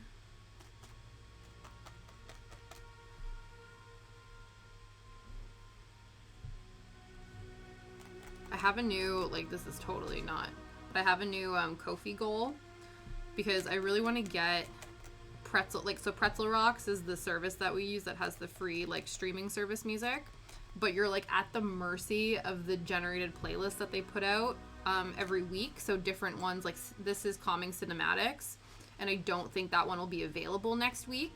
Usually it's just the chill music, but then sometimes it's not exactly the vibe. So the cool thing about Pretzel Rocks Plus is you then have access to all of the, like, genres, essentially, and I think you can also curate and, like, make your own playlists, which I think would be really helpful, because then I can pick the best bits from the different genres and make a playlist that is more fully the vibe. So that's the goal. May Constitution Day. Oh, okay. Oh, Polish. Oh, victory of the Polish-Russian War. And today we're... Oh, okay. Oh, that's really cool. So you're based in Poland. That's awesome.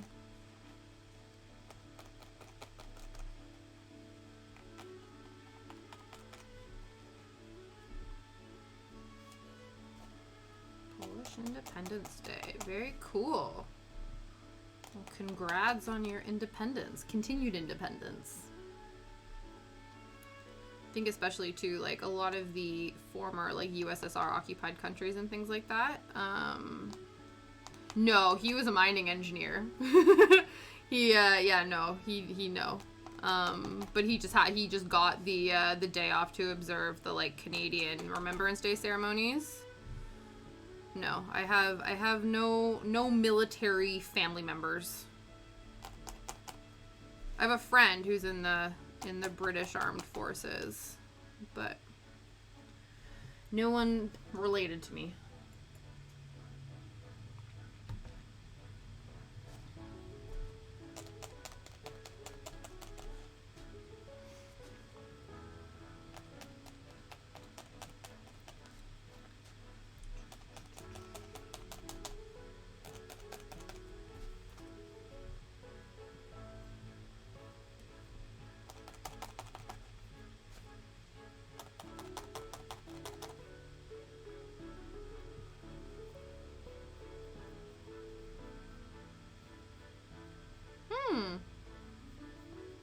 Yeah. I don't know where he's been deployed. I know he has been, but I wouldn't know whereabouts and stuff. But yeah, I assume, like, different deployments, because all the different countries work together. Makes sense. You meet all sorts of people.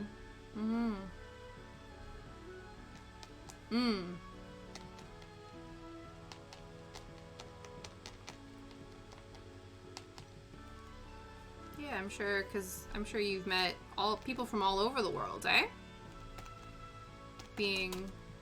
Working with different countries' forces and things.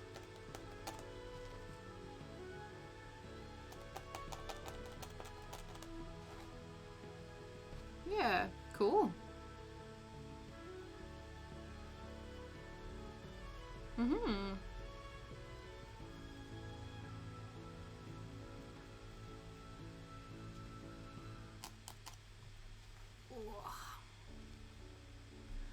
Okay, this leaf is slowly getting smaller. I do worry that I'm making this stem massive, but hey ho. I guess we can always cut it if we, like, really need to. Yeah, that makes sense. trying to loosely convince my boss that we should leave early. Aw, damn. Sending you all of the positive vibes that your persuasionary tactics are effective. Yeah, right? You'd be like, listen, it's dead. A bunch of other people have the day off. Nothing bad is gonna happen if we leave. We should just go.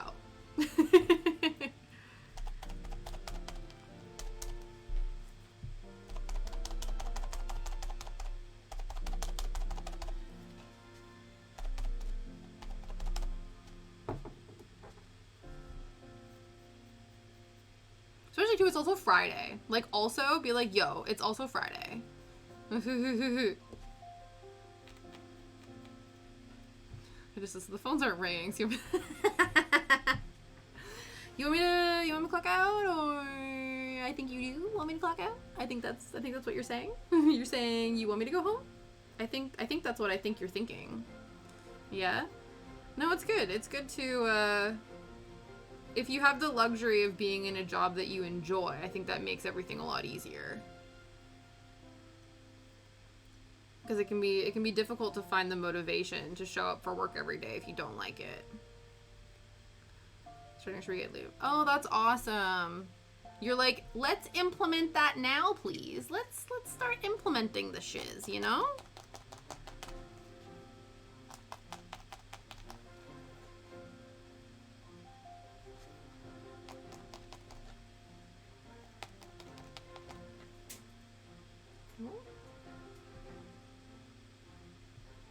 Liam has a 3D printer on. Oh, Marcy, stuff for the bag. Yeah.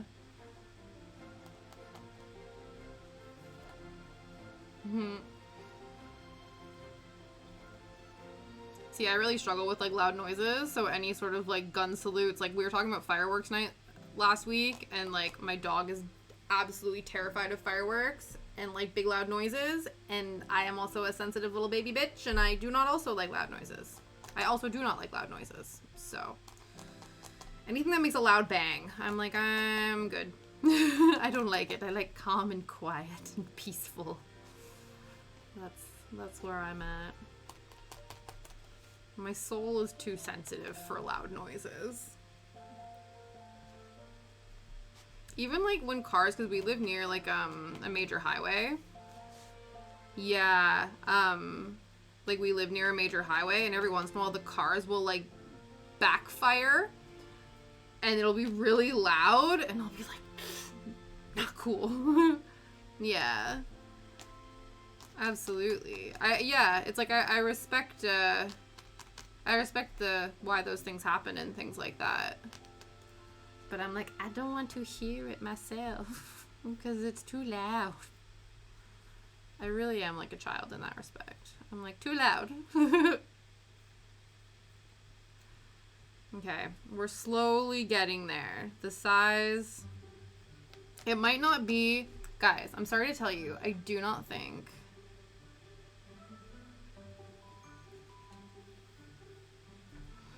yeah. No, I'm okay, but thank you for offering. I'm sure I could always Google it if I want to, but yeah, I'm not particularly interested, thank you.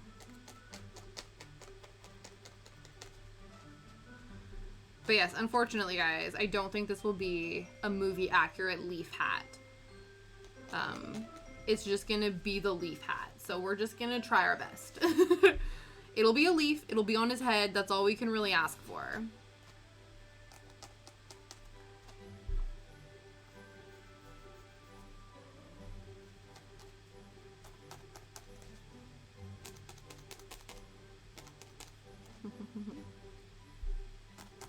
Yeah, I am. I'm Canadian, but I live in the UK.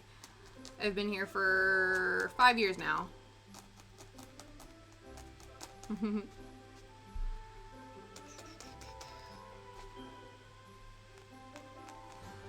Oh, I need another granola bar break.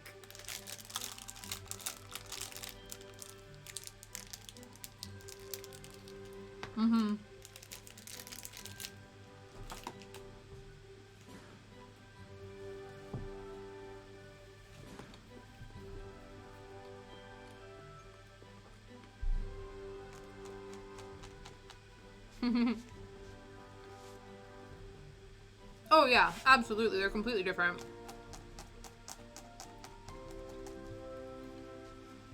Yeah.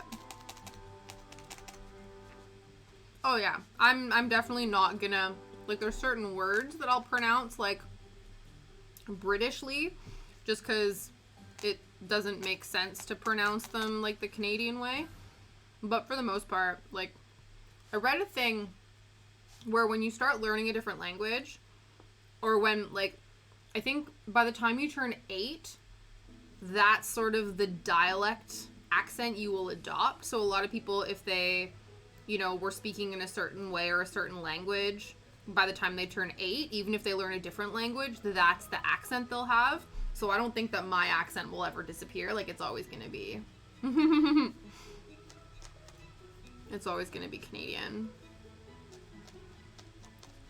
But then, some things like garage instead of garage. That's kind of the main one. Or like mum instead of mom. Those are sort of like the main differences. So I always joke that I have a mum and a mom. So I have a British mum and a Canadian mom. Let's make this, try to make this stem a little bit shorter.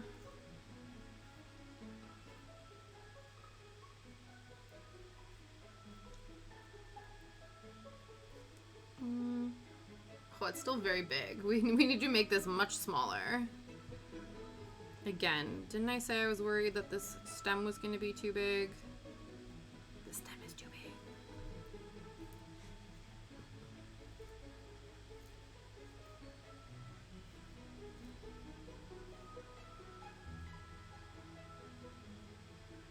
Yeah, that's the thing that's really interesting about living in the UK, because in Canada, I feel like there's only really 3 accents. There's like your standard English Canadian accent, like my generic ass accent. You have like your French Canadian Francophone accent, and then you have your like Newfoundland Newfie like East Coast accent. Whereas like in the UK, it's like, you know, you could probably fit like 9 UKs in Canada, and the variation in regional accents is completely different. So like the northern accent is completely different than the other accent. Like, it's really different.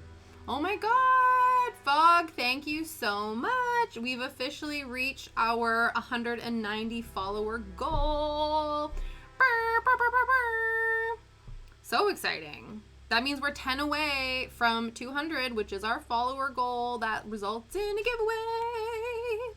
Things are good. You have a weird southern accent.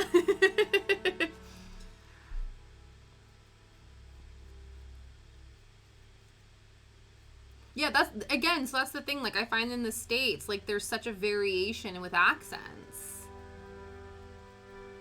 Oh, that's weird. Yeah.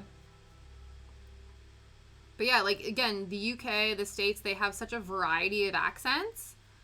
But yeah, Canada, we're pretty basic. Oh, interesting. You were born in Texas but grew up in Poland. That's cool.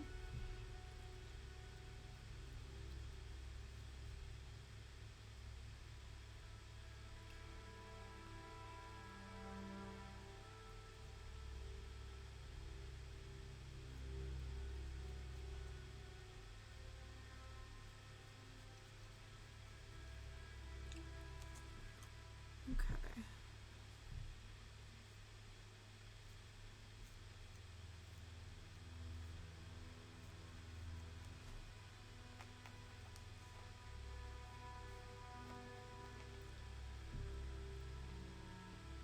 Yeah. Like a really, yeah.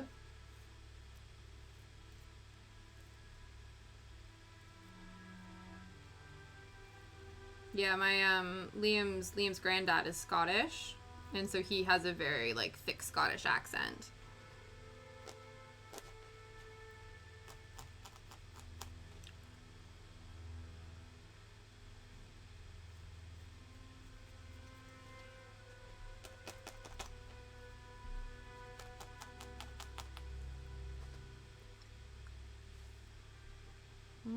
Oh, we're getting there. It's like almost, I feel like it's still a bit too big that I need to like, yeah, almost, we're getting there. I don't think we're going to get to the cross stitch today, guys. I was holding out hope that we were going to be able to do both today, but I don't know if that's going to happen. But that's okay. We will definitely get this. We will get Totoro done. We will, you know, in the immortal words of Mortal Kombat, we will finish him. But that'll be it for the week.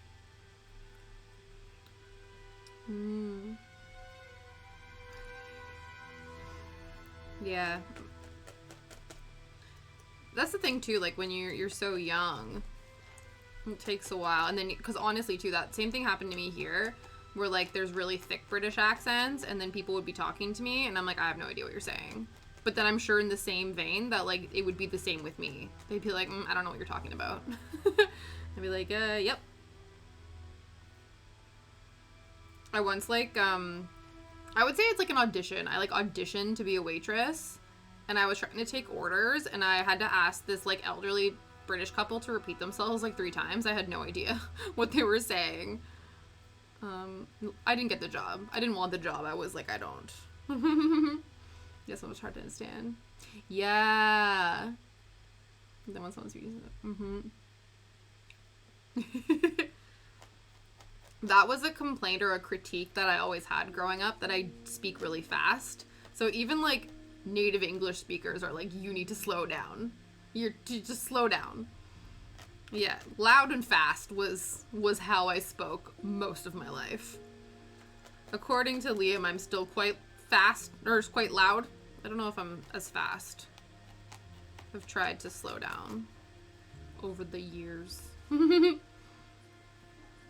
My grandpa used to tell me that. He'd be like, you speak really fast. Calm down. Make every cattles.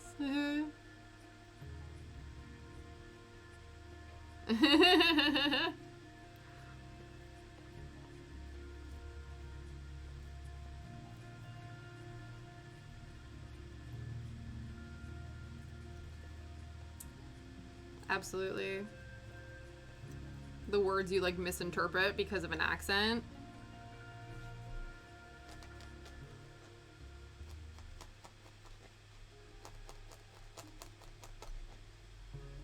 Okay.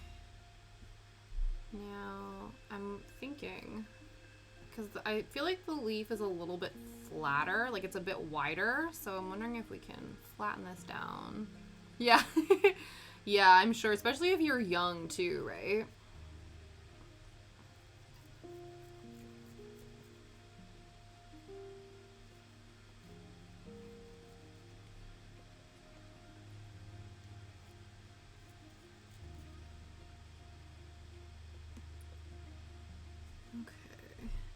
You were 22.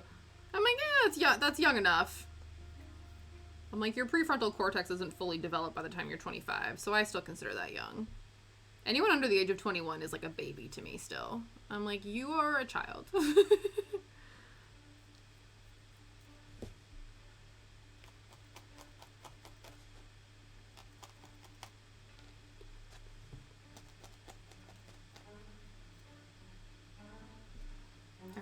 Is this...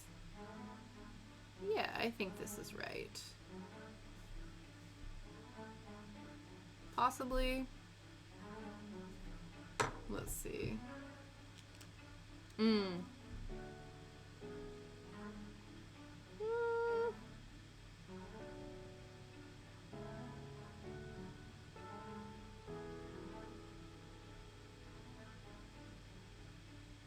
don't know.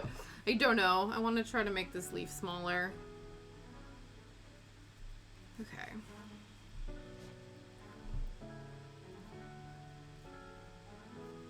Ooh. It was... Yeah.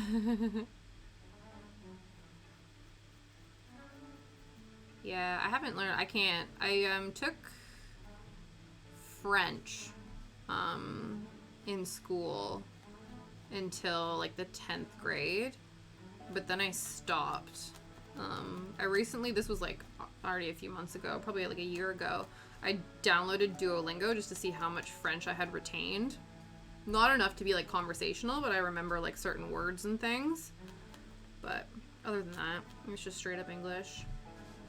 It would have been good though, like if I would have stayed in Canada, I think it would have been really important for me to learn French because a lot of the jobs, especially in the town I grew up in, they wanted you to be bilingual, just because we had a large Francophone community. But here, that's not a concern. I think if you can speak any additional language, it's helpful in terms of like employment, especially because a lot of people are culturally all over the place. And like language wise and things. So if you can speak a different language, it's very helpful for employment purposes. But I don't need to know different languages to craft on my computer.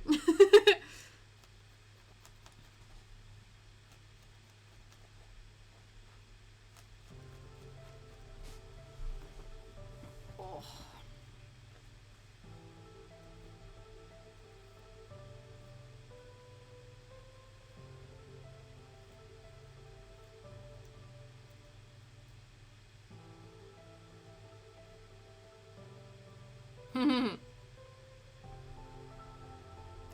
Yeah. Yeah, I assume certain places, there's different languages that are probably better. Better for, like I said, like, I think, especially in Canada, at least where I grew up, yeah, only French would have been the viable, like, second language option. Everything else, it would have been, well, yeah, not helpful. Unless you're, like, in a major city, you know what I mean? Like, if you're in, like, a metropolitan city, like Toronto or London or something like that, because they full-on will have, like, different language interpreters for things. It's a lot of, like, Southeast Asian languages that they look at least, like, my brief foray into, like, looking on job postings and things like that. Like, they'll need translators and stuff for different languages. But, yeah. Okay.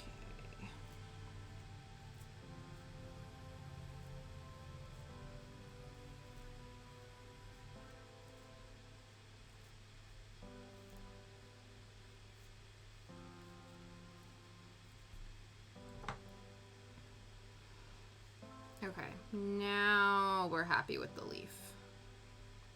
I think. I think. You're like, God damn it, Tasha, just like figure it out.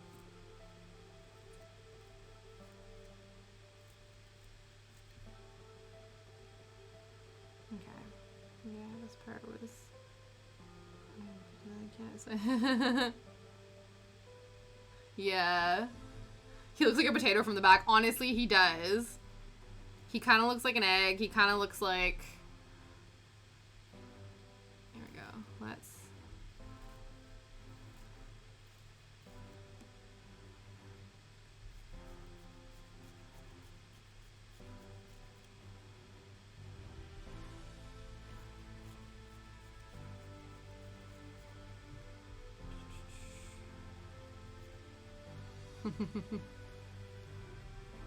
Okay. That's like kind of... Honestly, I think that's an excellent first felting project. To make a potato, I think that is an excellent option. Make a potato, make an egg, make an entire Sunday breakfast. You know what I mean? I think that would be excellent. That is an excellent idea. Okay, leaf has been attached to his head. I think there's no avoiding it now. I think we need to start doing the face features because I still don't feel confident about doing the like nails and fingernails and stuff. And it will, it's like not attached very well. I don't know, man. The TV potato or the vegetable one, touche. Touche, Fog. Okay, we're just trying.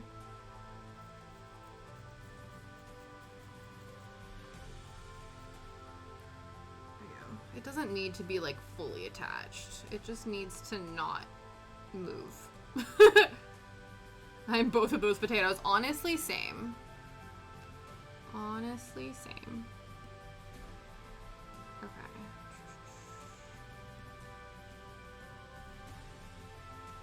Just kind of do that.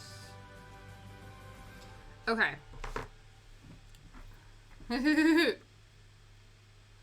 Let us... So the nose is basically like in the center of the eyes. The eyes are basically right under the ears. And then the nose is basically in the center of those.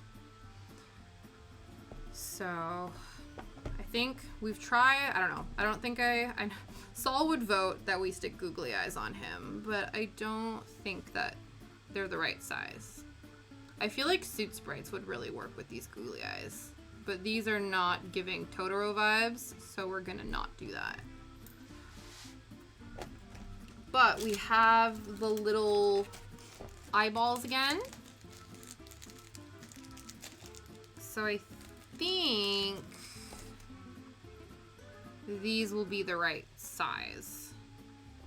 We'll have to test them, but first we need to make the pupils, like the white parts of the eyes.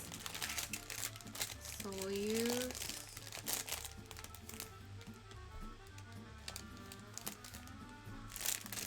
that's probably going to be too much, but we'll try. And let's put, there we go. Let's put Calcifer back on the scene.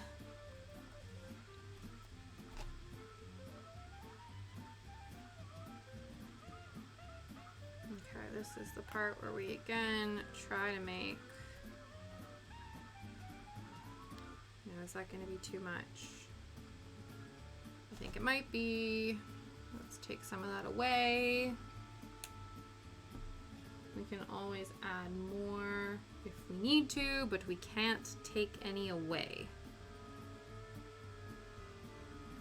Okay. You can't even see it on the felting mat.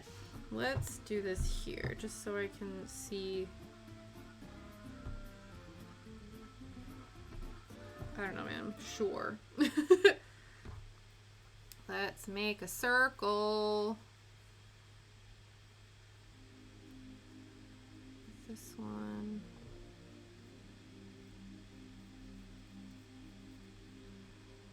Okay, now I need to figure out, actually, maybe a bit smaller than that. Let's,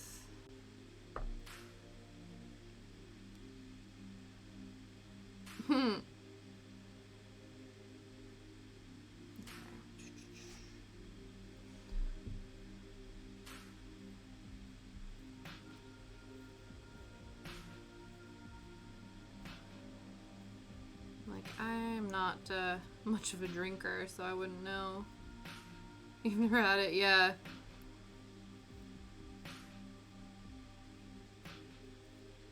I know there's like novelty moonshine brands. I don't know if it's like official moonshine, but you can get like apple pie flavored moonshine and like pumpkin pie flavored moonshine and stuff like that. I feel like that would be too strong. I feel like that's like drinking, like, I don't know. Yeah. I'm like, I rarely. No, yeah. Yeah. I think too, because like we have a few things, but it's because like, you know, if you like make a cocktail or something like that, you only need like a shot of a thing, but you can only buy them in like massive bottles. So we have like, it looks like we have so much alcohol in the house, but it's because we don't drink it. You know what I mean? Like that's why it's there. Yeah, that's strong. Yeah. I'm like, I'm just happy with like a fancy juice. You know what I mean? Like, that's the whole reason I like the idea of cocktails, is I just like fun combinations of like fun little fruity drinks or whatever. But it's like, if there's no alcohol in them, like I love mocktails, because I'm like, I just want the fun little drink with the fancy umbrella. Like that's all I need, you know? I don't need the buzz. I just want the fun.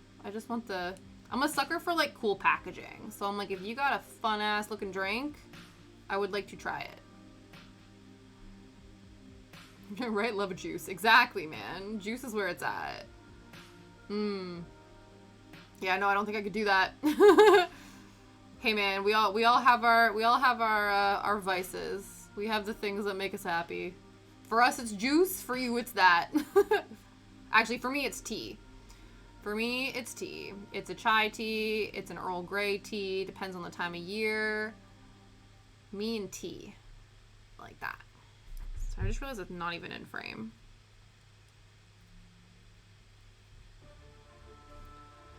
Okay. I think that, yeah, that seems accurate. Bullshit. Fair enough, yeah.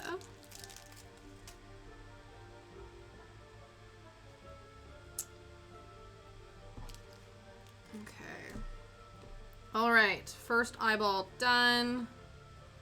Let's do the second eyeball.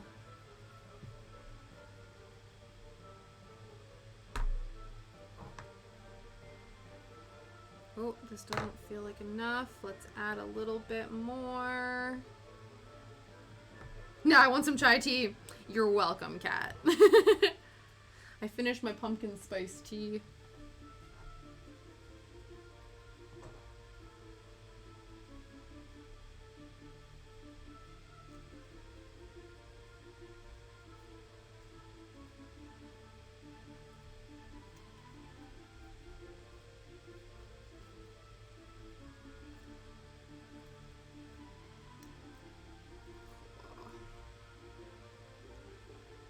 Okay.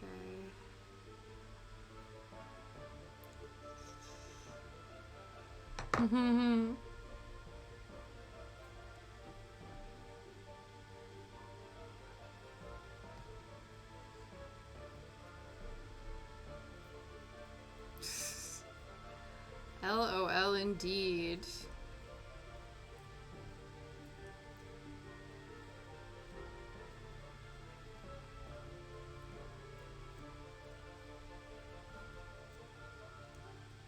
I know. Okay, let's. Okay, flatten that out. Let's try. Yeah. Your cheeks are up. Mm-hmm. Yep, exactly.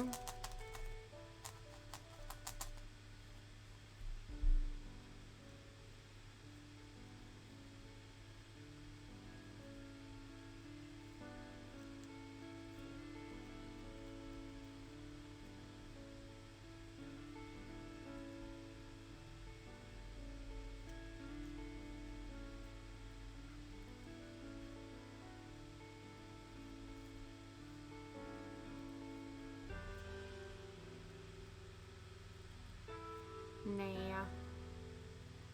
Like I said, man, cup of tea. There's a tea for every occasion. Tea when you're happy, tea when you're sad, tea when you want to go to sleep, tea when you want to wake up. Tea is my jam.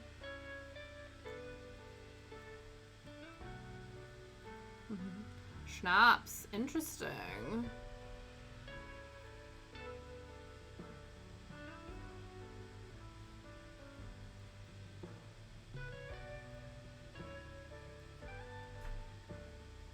Tea with lemon, yeah, man. Or like with honey, absolutely. Okay, that one's a little bit. Especially chamomile tea with honey. Mm-hmm. Very good. Green tea with honey.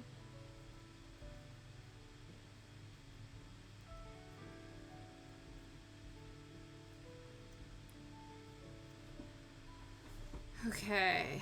I think we...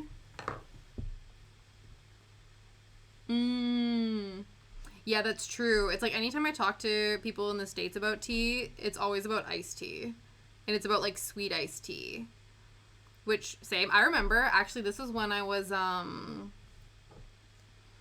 I went to the States, like when I was in Disney World, and I asked for iced tea because I was obsessed with iced tea as a kid. And I didn't realize you had to specifically ask for sweet tea. So I just got like cold brewed tea. And I was like, why does this taste so gross? Like, I don't understand. My like tiny, like, you know, third grade brain was like, I don't get this. And then I realized afterwards that you have to ask for sweet tea.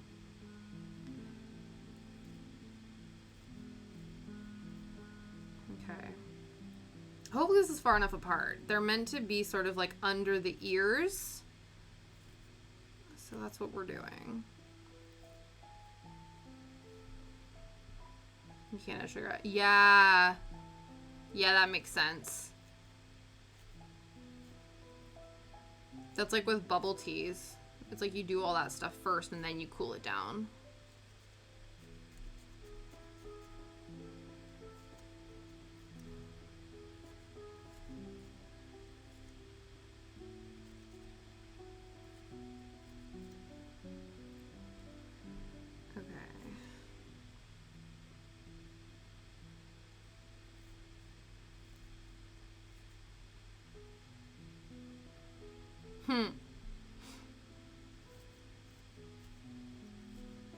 Popped like popcorn chicken?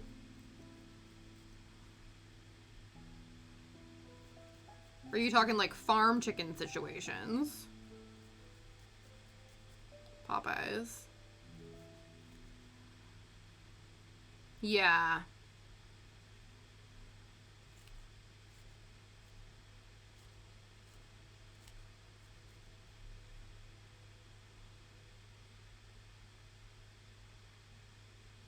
Mm-hmm.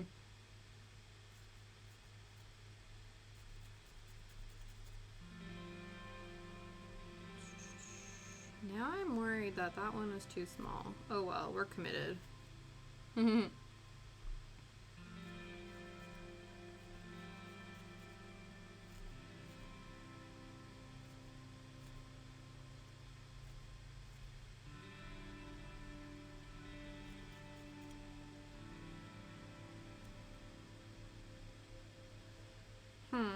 That one looks a little weird. So I'm gonna add a bit more floof to it.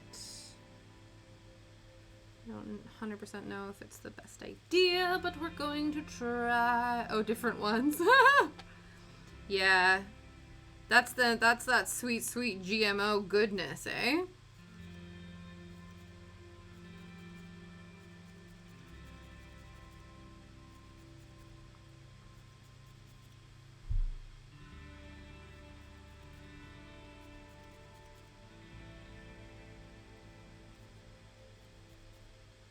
Mm-hmm.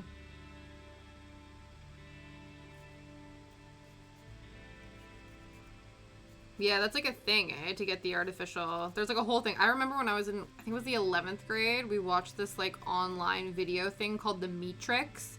It was like a spoof on The Matrix, but it was a video all about like industrial farming and how bad it is for the environment and like for animal cruelty and stuff like that. We were watching that like many years ago.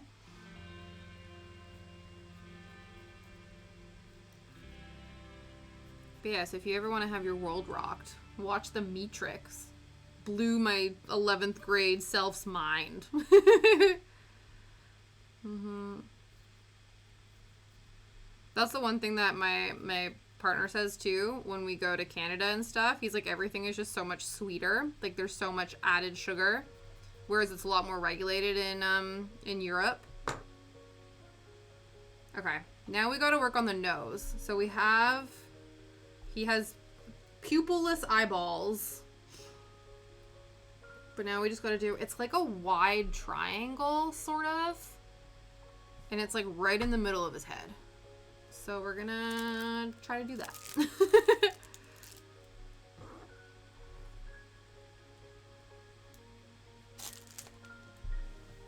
They banned Skittles? Oh, interesting. Is it because they were like too much sugar?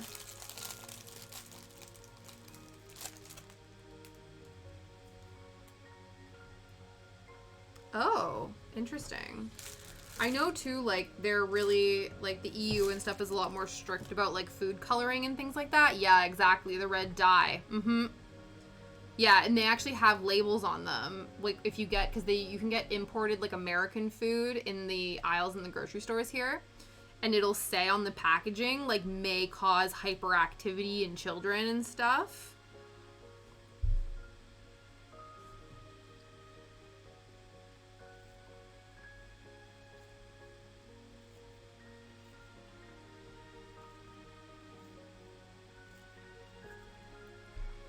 Okay, this is hopefully not going to be a massive nose.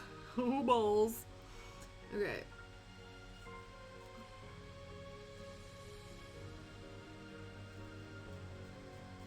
Okay, we attach it and then we'll shape it.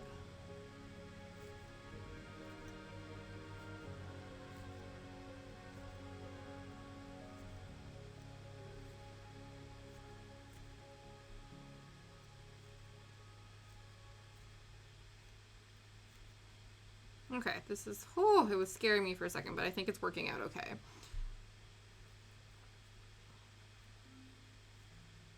I will say one of my favorite things, there's like random differences, obviously aside from like the quality and like the ingredients and stuff in candy and sugar.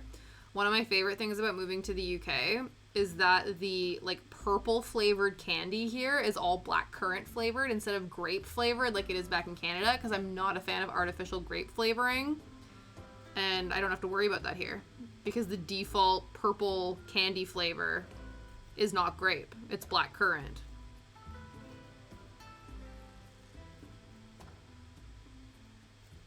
Which I love. You've never had blackcurrant? Yeah, it was one of the things that I had never had either. And then I was like, much prefer this. It was funny though, because my friend, from Canada came to visit for a week and I was telling her about this and she's like, but I like grape flavored things. No, grapes don't even taste like, same with bananas. Bananas don't taste like banana flavored things. And also blue raspberries don't exist. Why is blue raspberry a flavor? I'm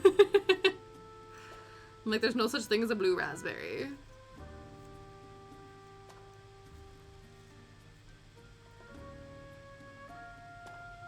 Mmm.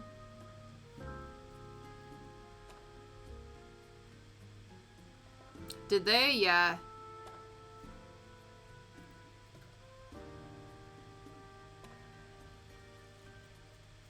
Now they're like super mild, eh? I know, now his nose is crooked.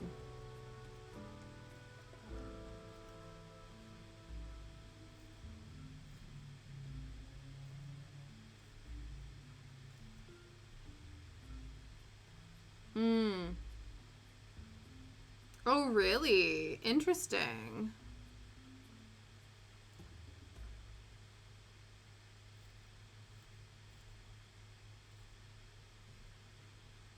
Yeah, that's one of the things, because I always think about it, like, one of the potential, like, ways to be kind of greener about the world. Yeah. Oh, absolutely. No, I believe it. But yeah, one of the things they talk about is like, you know, trying to eat more local and eating like locally sourced products. There was this program that I watched a little bit where they were trying to do, it was based off this book that was like 10-mile radius and you could only consume things that were grown within like a 10-mile radius of where you lived. So there was like not a lot of options. And I always think about that. Like, oh, I try to get like things that are locally made in different places. But one of the things I'm like, I'm a sucker for a morning banana in my oatmeal. So that would be difficult for me to let go of. Yeah.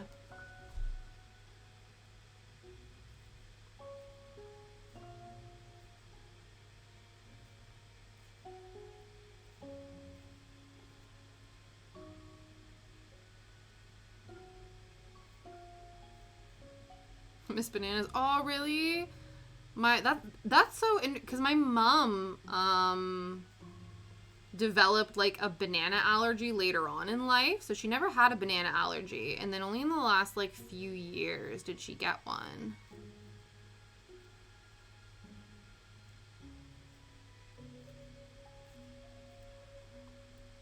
Yeah. I do think that a lot of the meat products and things like that are better in the UK, but I will say that the steaks here are garbage. Nothing beats AAA Alberta beef steaks. The steaks here are abysmal. You found out in Disney World, aw man, the greatest place on earth, and that's where you found out you had an allergy? That sucks.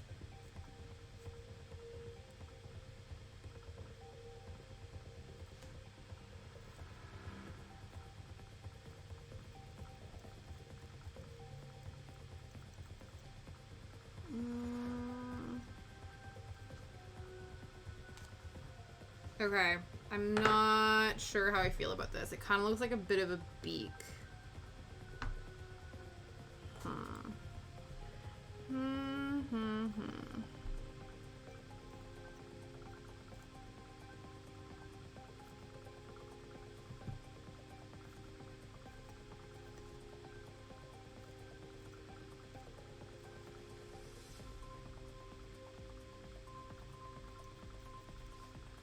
It was of the animal kingdom. Oh no!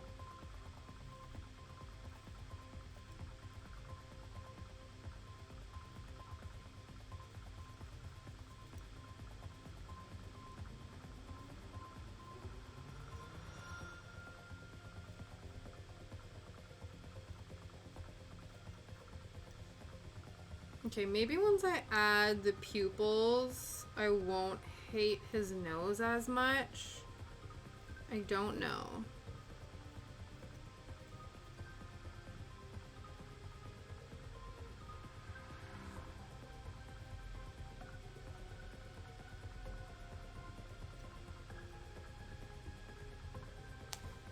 Okay, let's...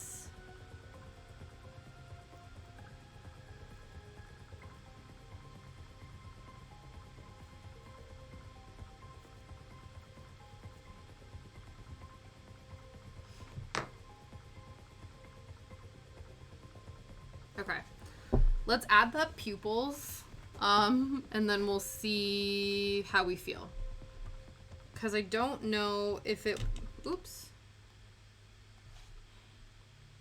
Because again, after this, it'll be like the whiskers and the nails and things, and I don't know if that's necessary.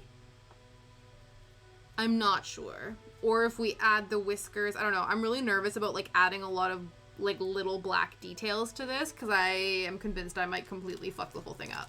So we'll see. But we'll definitely add the eyeballs and then we'll see, oops, that one's way too big. How they look.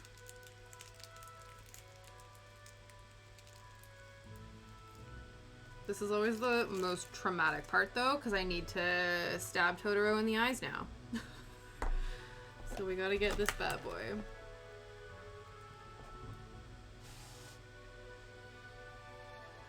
Yeah. And then, yeah, these have to just go straight in the center, don't they? Like, looking at it. It's similar to Calcifer, where they're literally just, like, straight in the center of the eye. Sort of like here, maybe. Okay, we're going for it.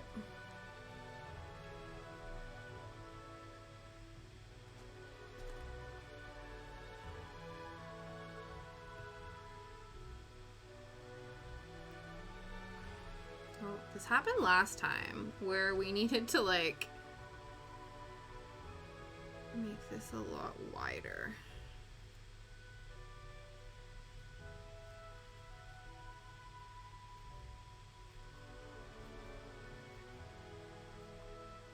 And he's always so squished and deformed afterwards and we need to fix him, but that's fine, we will.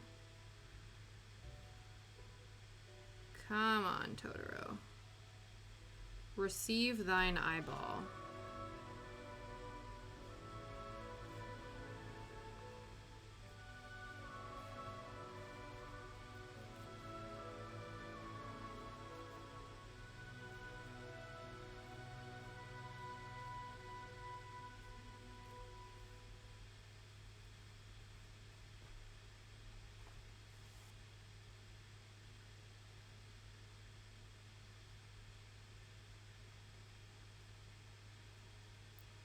Go. Boom. First one in. Okay.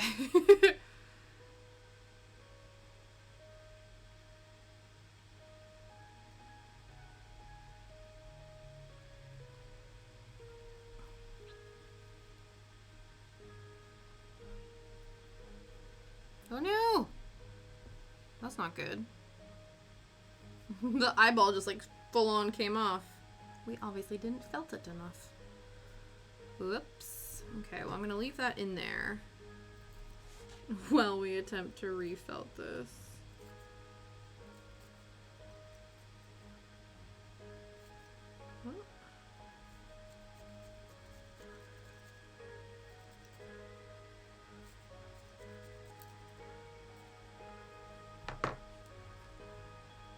No, that's not gonna work, but maybe. It looks like awful eye surgery, honestly. Yeah, it's pretty gruesome.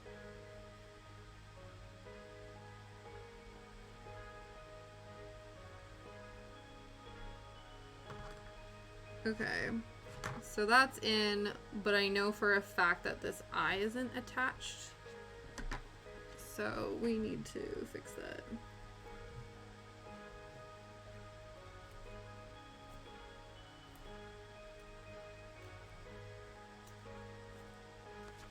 So I don't want to make the eye any smaller. So I'm wondering if I can attach it sort of like vertically.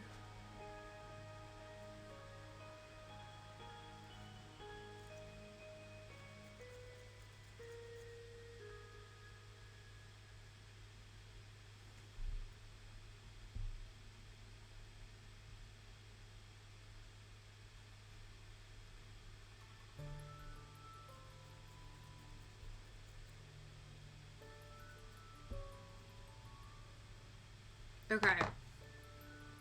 I believe... Let's see.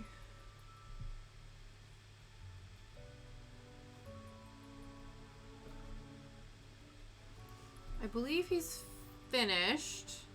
Minus... Yeah, no problem, Fog. Minus the whiskers. So the question is, do we add the whiskers?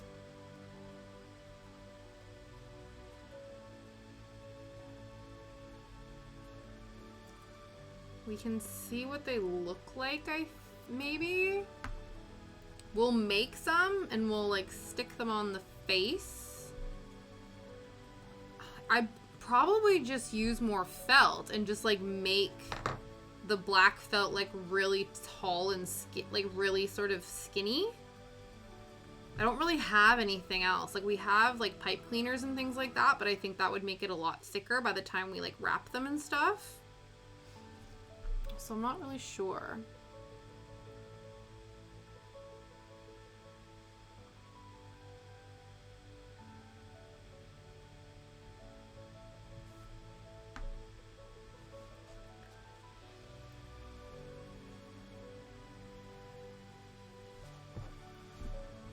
Oh, fishing line. Ooh, interesting.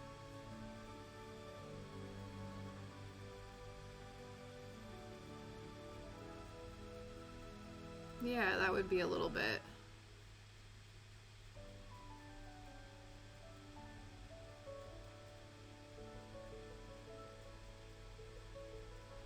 Let's see. I feel like I have like really thin wire. Let me check.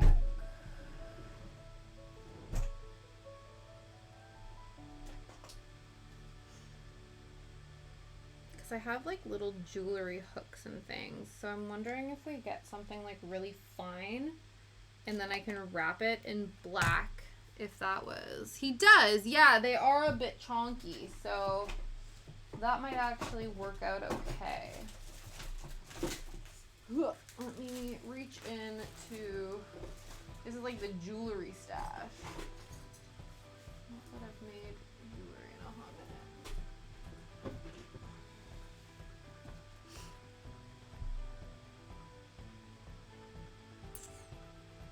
That could work.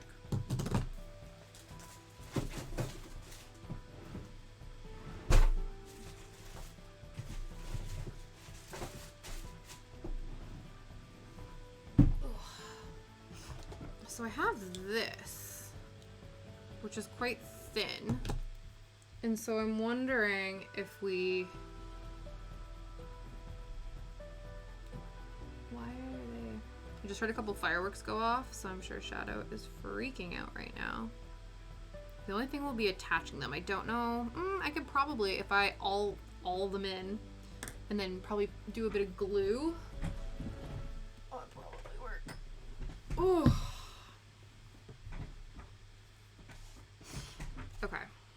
let's put some of this stuff away.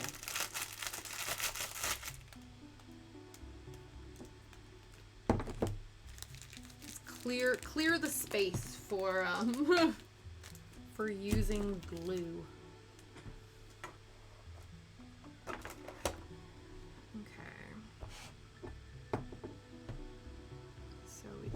That anymore. We need this. We don't need this.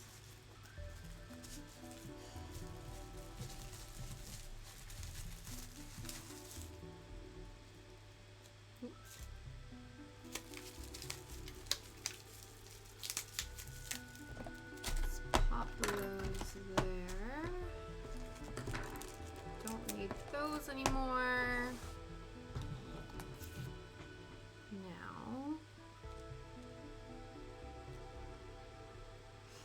Get some wire cutters.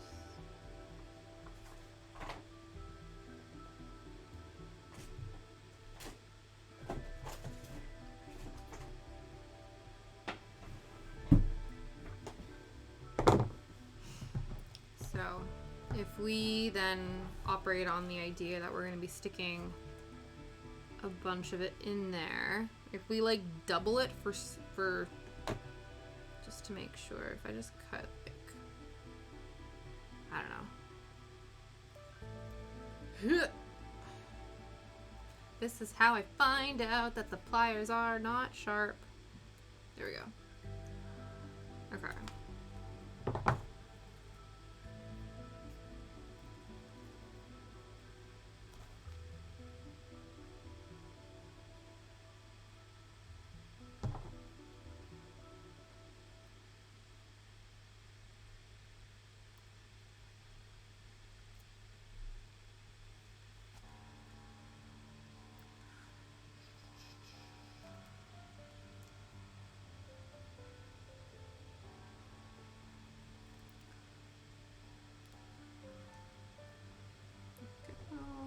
One, two,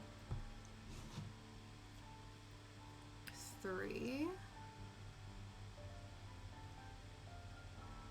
And then I know they're not this long, so I'll probably cut them in half maybe. I don't know, they're long enough. I don't know.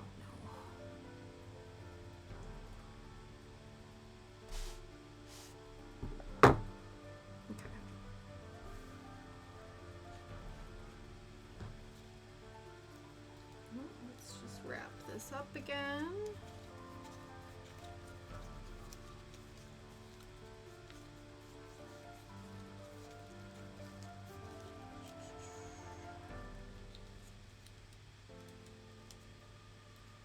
Okay.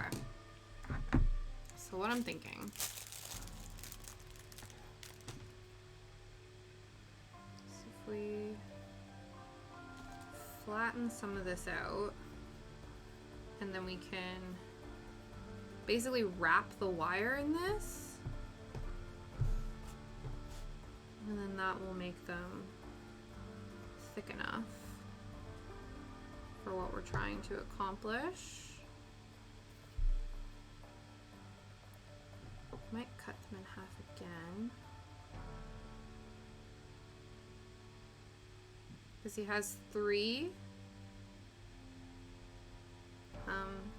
whiskers on each side.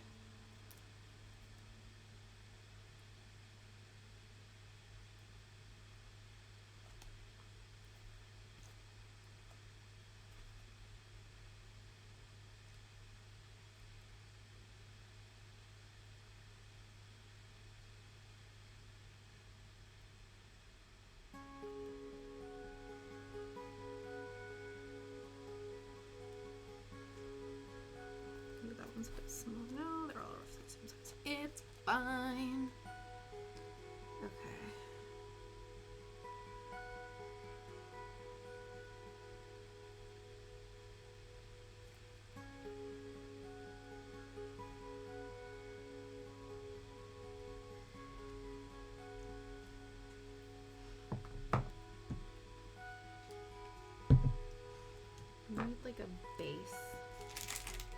I'll use my granola bar wrapper.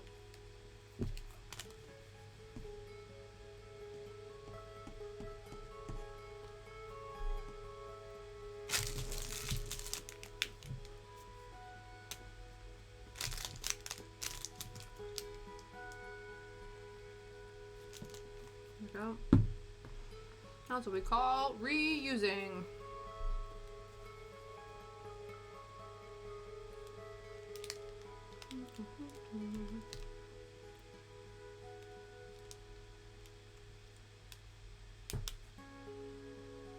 I don't know if I thought this through. Oh my goodness, that's so frustrating. You're like, listen.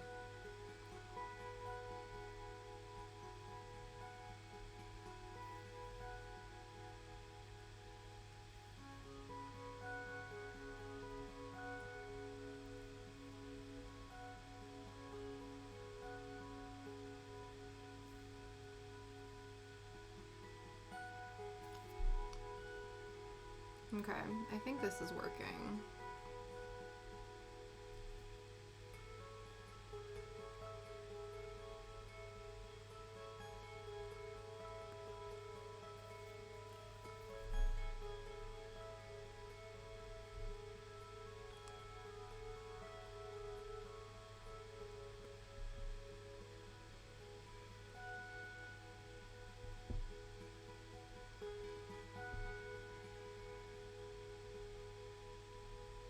I'm pretty sure this stuff will dry clear.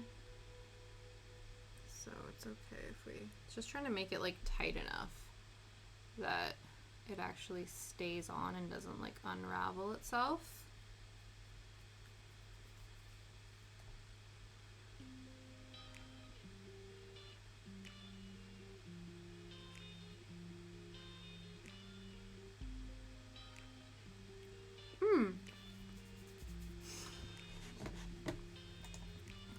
I think you're already in our Discord, so that means I need to actually, you know what I'll do, because I haven't had time to do that, so I will do that right now. Thank you for reminding me.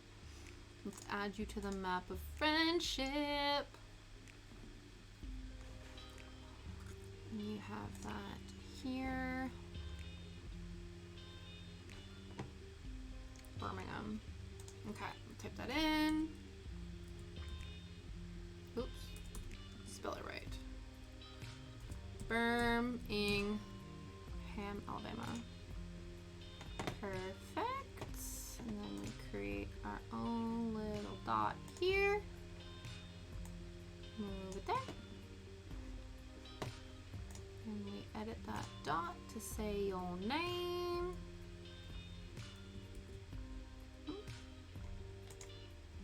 Look at that, 25 friends on the wall of friendship. I love it.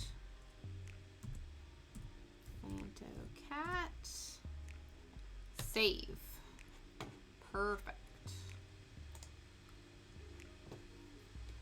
Actually, let me... Is that still pulled up there? Don't need that anymore.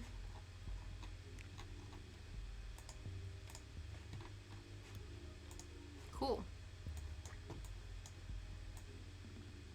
There we go.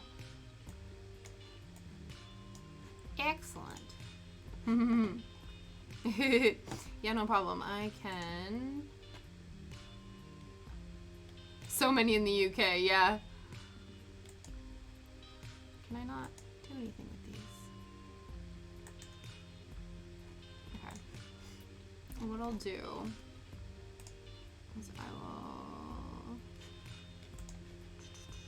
go into channel points and I will give those back to you.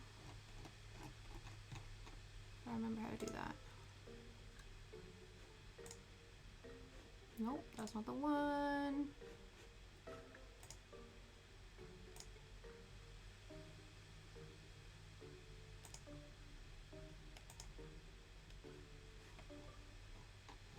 I don't know. Channel points. Yeah, manage rewards and challenges. There it is. I just couldn't remember where it was. My B. that one, that one, that one, and that one. If we reject those, then that means you get your points back. Perfect. Okay.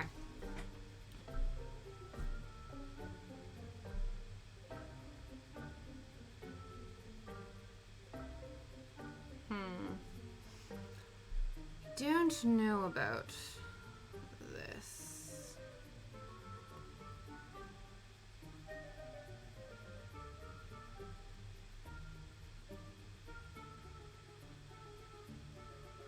All right.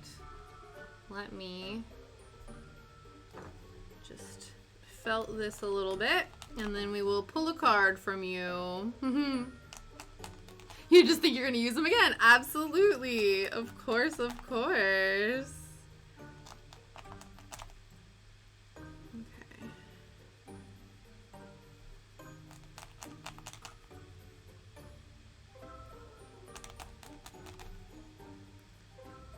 All right.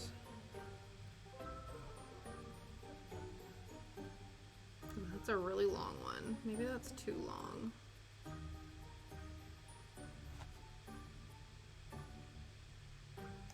So theoretically,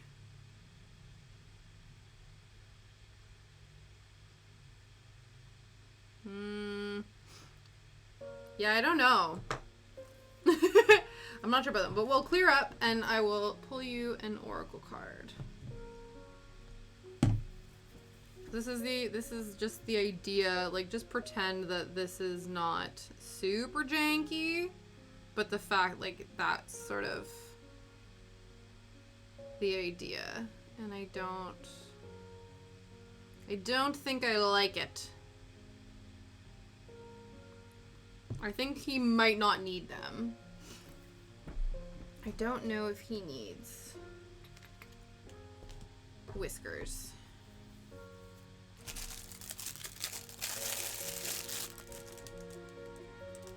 Yeah, that's what I'm thinking. I think we wanted to try to see how it went. But I'm thinking, I think he might be perfect just the way he is. All right.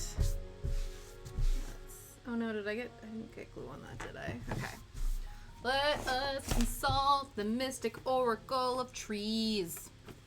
So, remember, think to yourself, if you have any question or just would like a general reading, we will shuffle the cards, think about the intentions.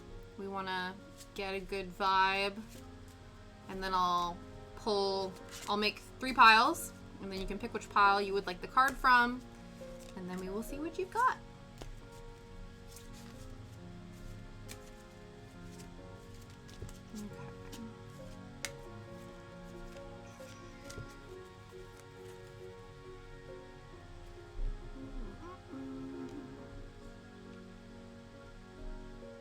Ooh, they're drastically different size piles, but you know what? It happens. So, pile number 1, pile number 2, pile number 3. Which pile would you like?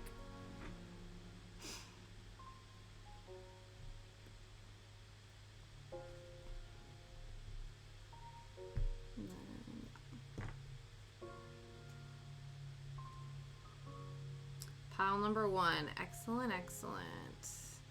Let's see. You got the hazel tree. Let's look at that. And so, the hazel tree is part of our leaf section, which is the wisdom section. And so the hazel section, the main sort of goal from this card, or the main thing from this card, is about boundaries. So let us read. So, ooh. Oh, your eyes are hazel. That's amazing. So, beware of dissipating your energy and becoming caught up in ideas and situations that are nothing to do with you. decide where your mental and emotional boundaries lie, particularly when dealing with other people. There you go. So you need to have a think and protect your mental and emotional well-being by examining, you know, where you need to be setting boundaries in your life, especially with people, and see what that might look like for you. The message that the tree is sending says, my history of being planted in hedgerows means I am an ancient guardian of boundaries, both physical and spiritual. Let me teach you how to set your own boundaries so you know where to concentrate your power and wisdom. So there you go. Ooh, perfect. There you go. The card has spoken. It is telling you that, you know, you're making good progress, and as long as you keep thinking about how to implement those things, they will happen and they will be helpful to you if you harness the power of the hazel tree.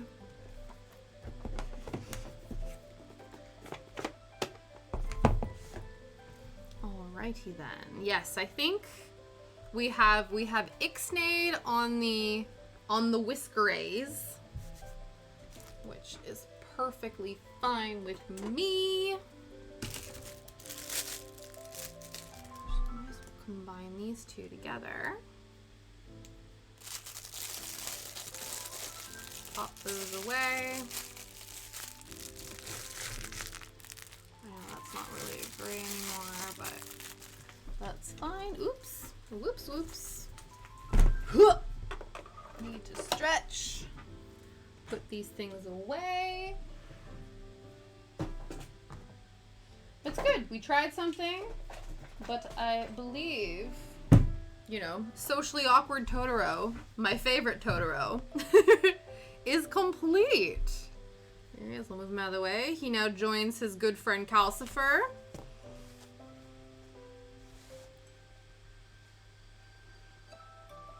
Obviously, drastically different scales. But I'm quite happy with them both. So definitely, I think next week's character joining the Ghibli cinematic universe, the GCU, if you will. I think we're gonna do Gigi. Yeah, right? Totoro is massive. So this is like tiny mini pocket Totoro. This is even, I think this is smaller than even like the smallest Totoro. Because you know how there's like 3 different sizes in the film? There's like massive Totoro, and then there's like medium and baby Totoro. I think this guy's even smaller than baby Totoro. So that's what's up. So let's see. GG, Kiki's Delivery Service.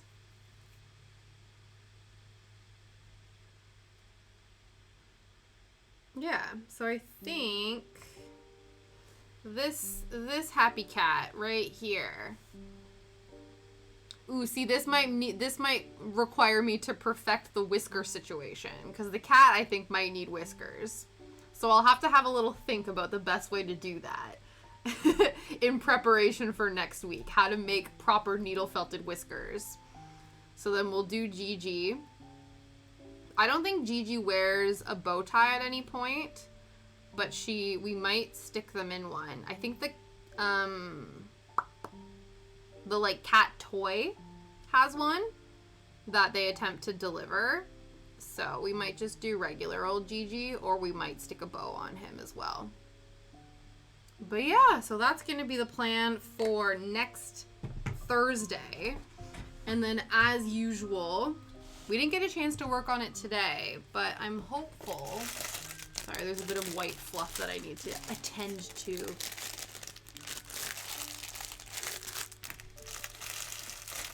Oh, I'm hoping, or hopeful, you know, Tuesday we're going to be continuing to work on Howl's Moving Castle.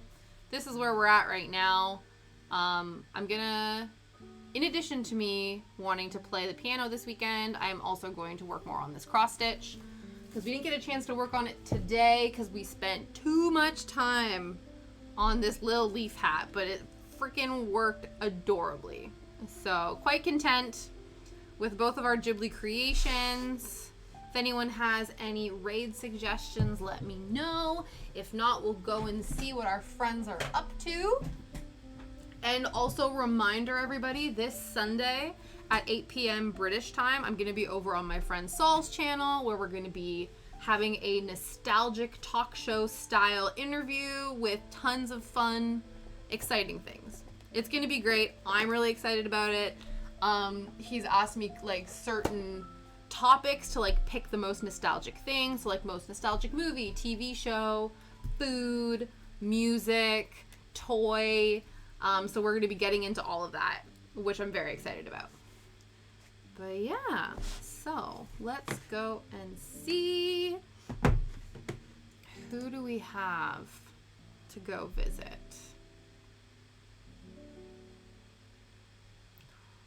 I've been finding that Twitch has been taking its sweet, sweet time loading things lately. I'm like, chop chop, friend.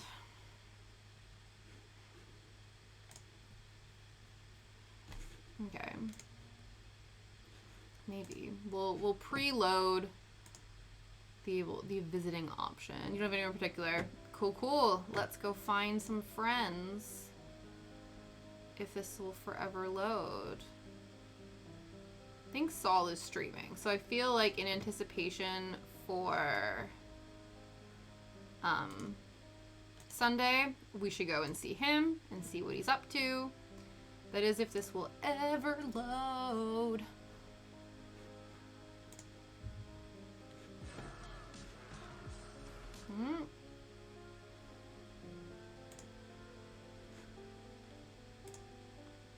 There we go. Okay, perfect. Let's go.